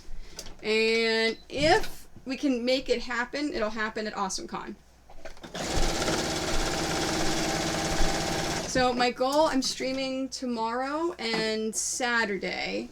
My goal tomorrow and Saturday is to work on piecing the rest of the t-shirt quilts together, so that I actually have them, and then my hope is that while I'm in Maryland, so I leave for Maryland on Sunday, while I'm in Maryland, I can do a stream on how to piece, how to pin quilts together, so I can get all those, the other ones pinned. But the ones that I don't finish here, I'll take and I'll work on while I'm down there. So my goal is to get all of the quilts pieced together before AwesomeCon. Not going to be done, but at least the tops will be done. And then before Gen Con, which is in August, my goal is to get them done. So they're done by August. So that it's in plenty of time before Christmas. Because I'm going to start taking a couple other commissions. And I still have that other t-shirt quilt that is, I need to get done by MagFest. So I want to get all those done before I start the new commissions. Nice. That's awesome. That's why I'm not streaming on Friday, is I'm going on Friday with a bunch of my friends. That is fantastic. I'm streaming, what time did I say? Where's my chat? No, I don't want that. I want my chat. Show. There we go. Saturday 2 to 4 is when I'm streaming. I may start a little earlier. But yeah, but I'm going to do it tomorrow too. I wasn't initially going to stream tomorrow, but it's raining here really, really, really badly. So my husband's not going to have ball.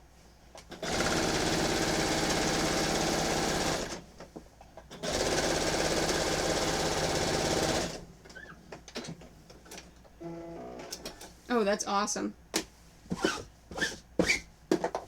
That's always fun. The my friends that I'm going with, it's the organizers of the local Comic-Con here.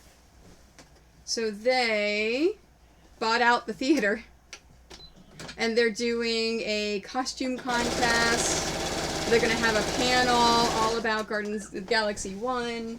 It's funny because I did not see the first one with my husband and Jordan. I saw it on my own when I was at Gen Con. So I asked them, I said, look, either we're going to watch it on Friday with all my friends, or I'm going to watch it on my own, because I cannot wait until June until I come back home again to watch it.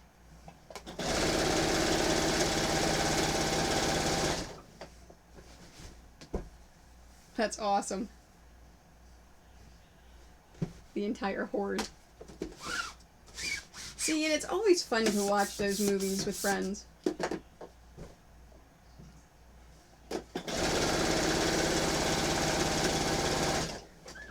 Okay, ready for confession time? When I was quilting that quilt, it was actually this morning, I finally got the tea turtle reference. I'm on the ninja diet.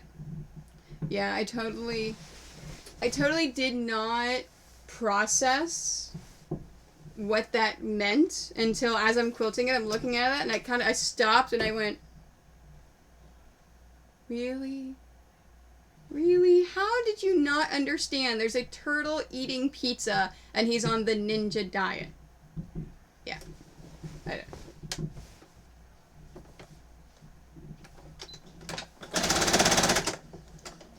Now I'm thinking I have to buy that shirt.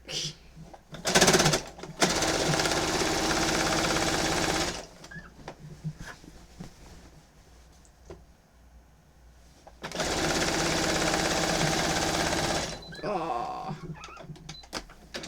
Pulling it too hard.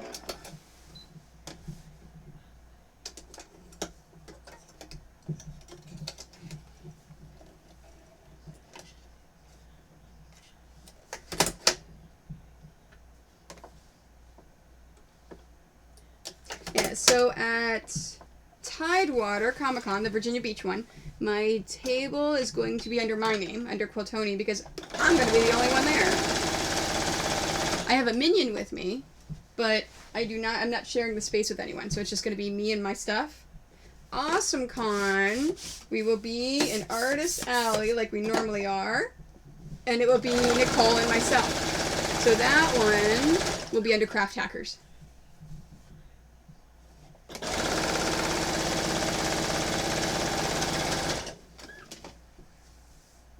This is actually, I know, right? This is the third year. It's called Tidewater Comic-Con.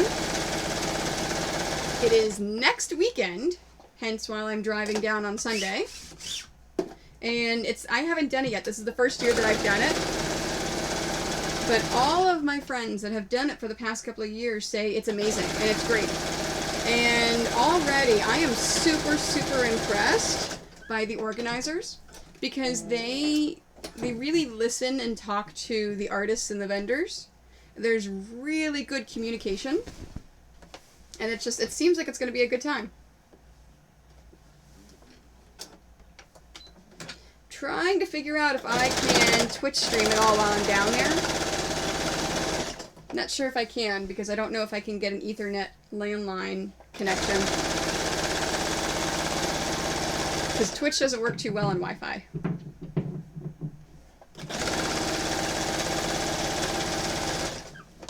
Okay.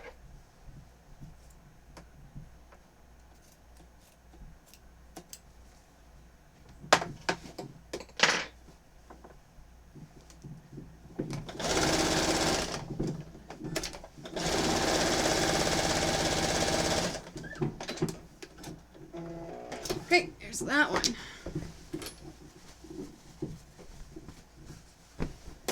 Alright, that is in ones I don't have to do before Virginia. Okay, so this one, I need to... I'll put that one there. This one is finished. And this one is the t-shirt quilt that I've got to iron and do that. Okay, so until 7:30, I'm going to pin those. Whoops, let me turn that off because I want to move it. Properties, deactivate.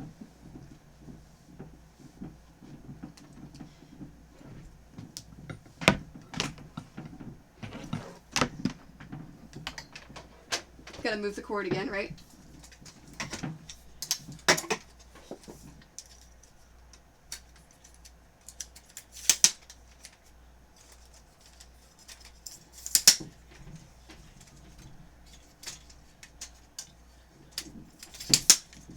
There we go.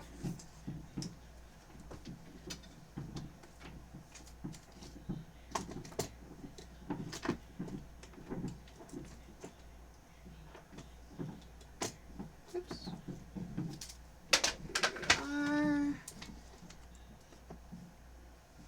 Okay, I think it's good.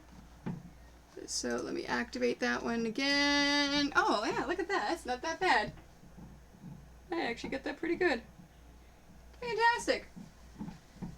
All right. Let's pin some bindings.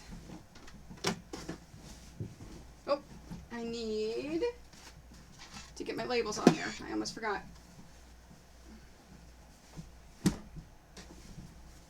So let's do that one first. Let's move that over. Okay, where's the bottom? Yeah, it's funny. So the Pac-Man quilt that I have, I put my label on the wrong side. The label's actually at the top of that quilt. Like, part of me wants to sell it, but the other part of me is like, you know what? I could just keep that one forever as a sample. Because I messed it up. Come on. I can tell it's time to get my nails done. Because they are too long. Oh, let me turn this light back on again. So I can see. And I don't have the glare on the machine.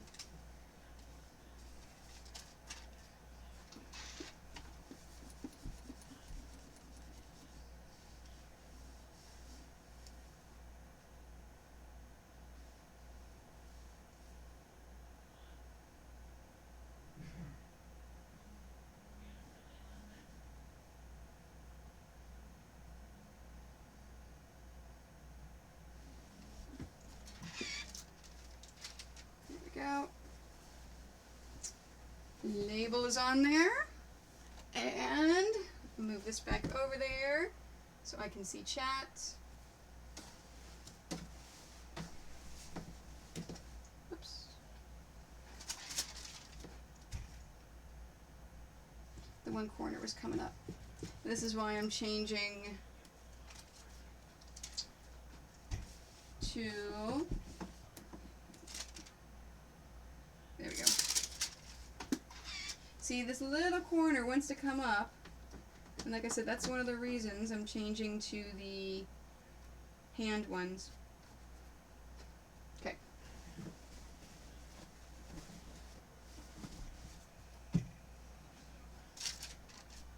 Alright, next will be that one.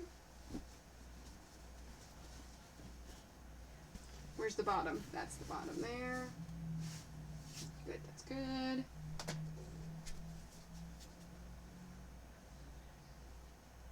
Yeah, no, I'm really excited about the Virginia Beach one because I have... Oh, it's right there. I have a great location. And like I said, the guys that run it are really, really communicative. And that's what's really important when you work at a convention.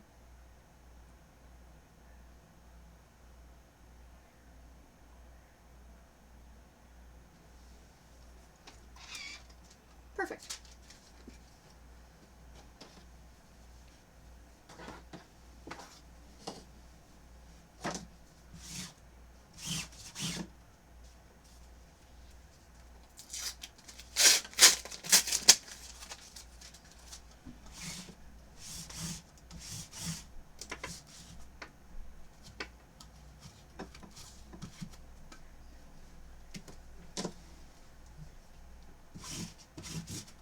And hopefully, while I am down in Maryland, I will be able to see some playoff hockey.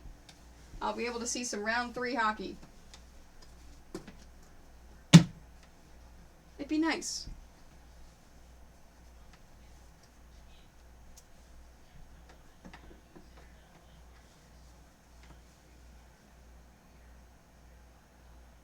Ooh, that sounds good. I love me some barbecue. It is Doomers in Norfolk. How far is Norfolk from Virginia Beach?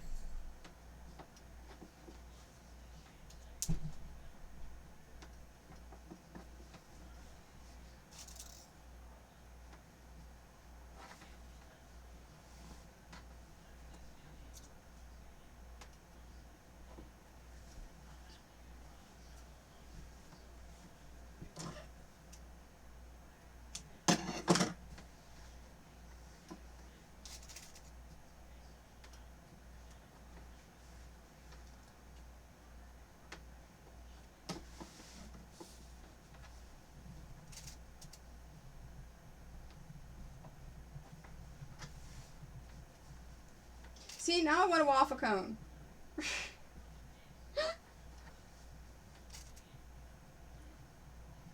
Okay, see, that might be doable, especially for dinner.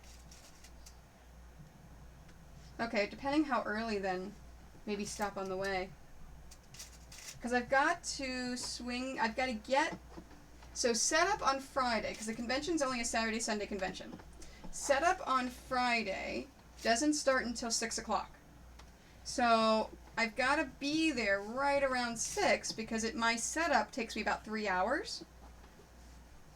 So I also need to be in Virginia Beach by 4:30 because I was talking to Iron Bands Graham about batting, and she pointed out to me the place that I want to buy some batting from and test out for the first time has their headquarters in Virginia Beach. So I called them today, and they said they'd be more than happy for me to swing by and pick up anything that I want. Just order before Wednesday, and they'll have it ready for me. So that's going to save me a lot of money on shipping. So they close at 5 o'clock, so I'm going to aim to be there between 4 and 4:30. So I wonder if I should pass through there, get it to go, and then eat it after I pick up the batting before I'm allowed to set up. Oh, it's right there. Or B, maybe try to go out Saturday night.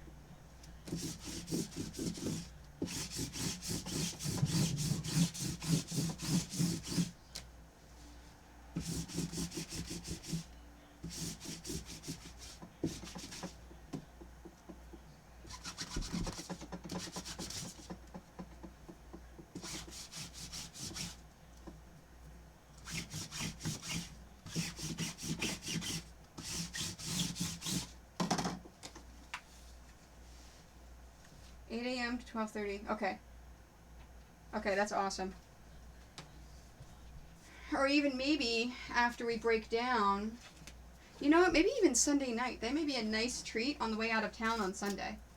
Because the show ends at 5. My breakdown takes me about 2 hours, so I should be done at 7. And then it's a 4-hour drive, well, 6-hour drive from Virginia Beach to my parents' house. So I may or may not spend the night someplace on the way back. I haven't decided yet.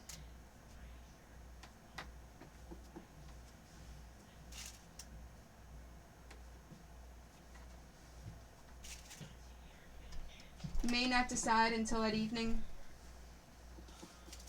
Depends how tired I am.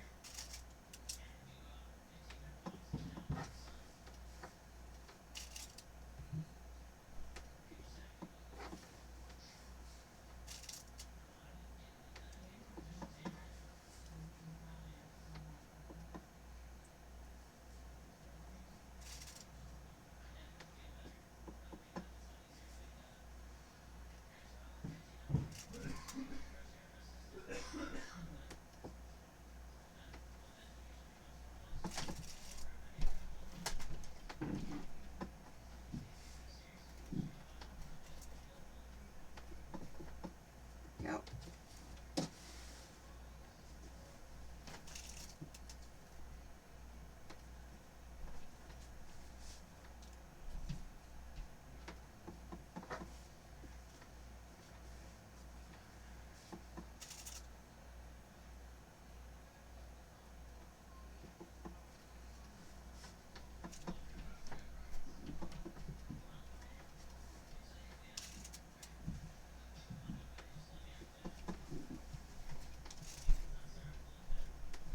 You know what? I'm going to write that down too before I forget. Domers. D. Okay.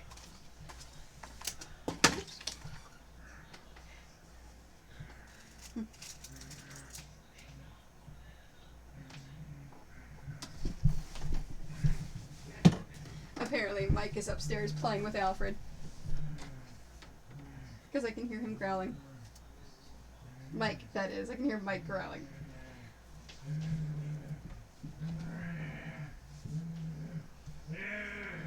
No, I think I should be able to find it. I appreciate that, though. Unless you want to email it to me. Because if you pop it up in the chat, it's not gonna save it for me for the future. So I wrote down the name of it. That sounds really good. You know, I haven't been to Virginia Beach since I was like 8 years old.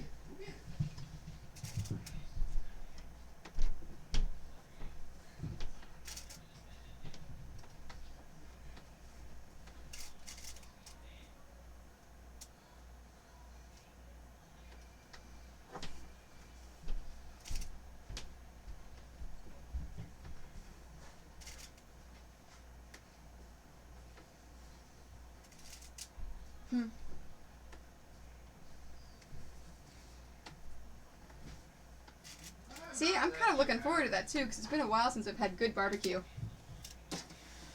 There is not a really good barbecue place here where I live.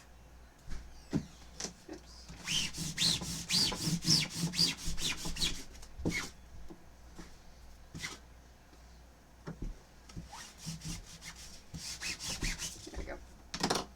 There wasn't a bunch of hair until that point.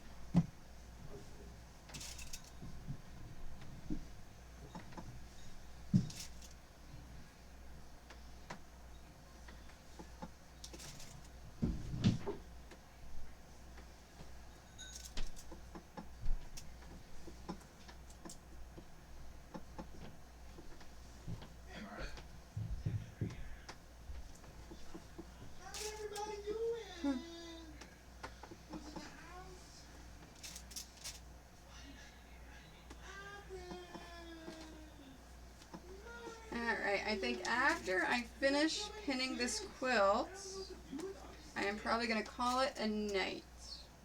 Because it is almost 7:20 and puck drop is at 7:30. So that way I have enough time to get upstairs, get the game on, grab a drink and some snacks.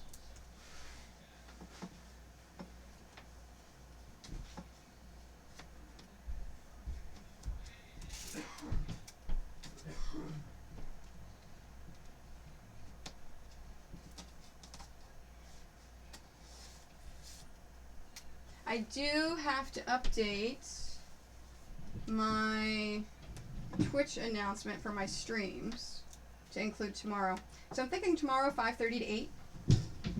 Do my normal times during the week.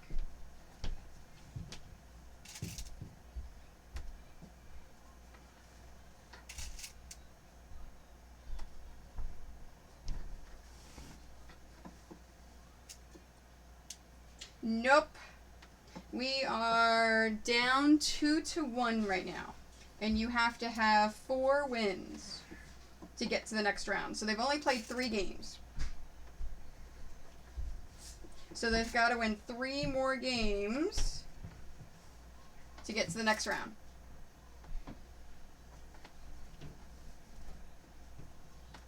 So the Penguins took the first 2 games, and then the Caps won on Monday. I wore this shirt on the stream on Monday, hence why I'm wearing it again today. So you gotta do all the luck that you possibly can do, right? And the stream last Saturday for game number 1, I wore my Ovechkin jersey, and they lost. No.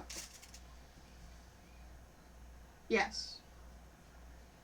No, it wasn't game 1, it was game 2 on Saturday. I wore my Ovechkin jersey and they lost, so I'm not wearing that again.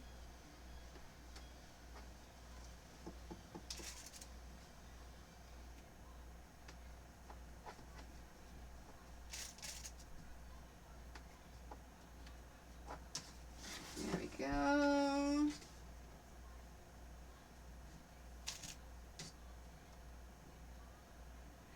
And that one's pinned. Great. So all of the other quilts that need binding, I will bind them off camera just to get them done. Yeah, so that's it for binding night. So if you're watching this on Twitch if you're watching towards the end. I do have my YouTube. I put all this up on YouTube. So in the very beginning of the stream, I did a tutorial, very beginning to very end of this is how you make binding, this is how you put on binding, this is how you do all that. So if you want step by step, it's going to be on YouTube tomorrow. And go Caps. Thanks for joining me tonight. I appreciate it. And Stitch, I will let you know whenever I'm going to stream after, of course, tomorrow and Saturday. The rest of the t-shirt quilts. So tomorrow, Saturday, t-shirt quilts. I'm doing the plan. I'm changing my Twitch right now. So thanks, guys. Thanks for joining me. I will see you all later.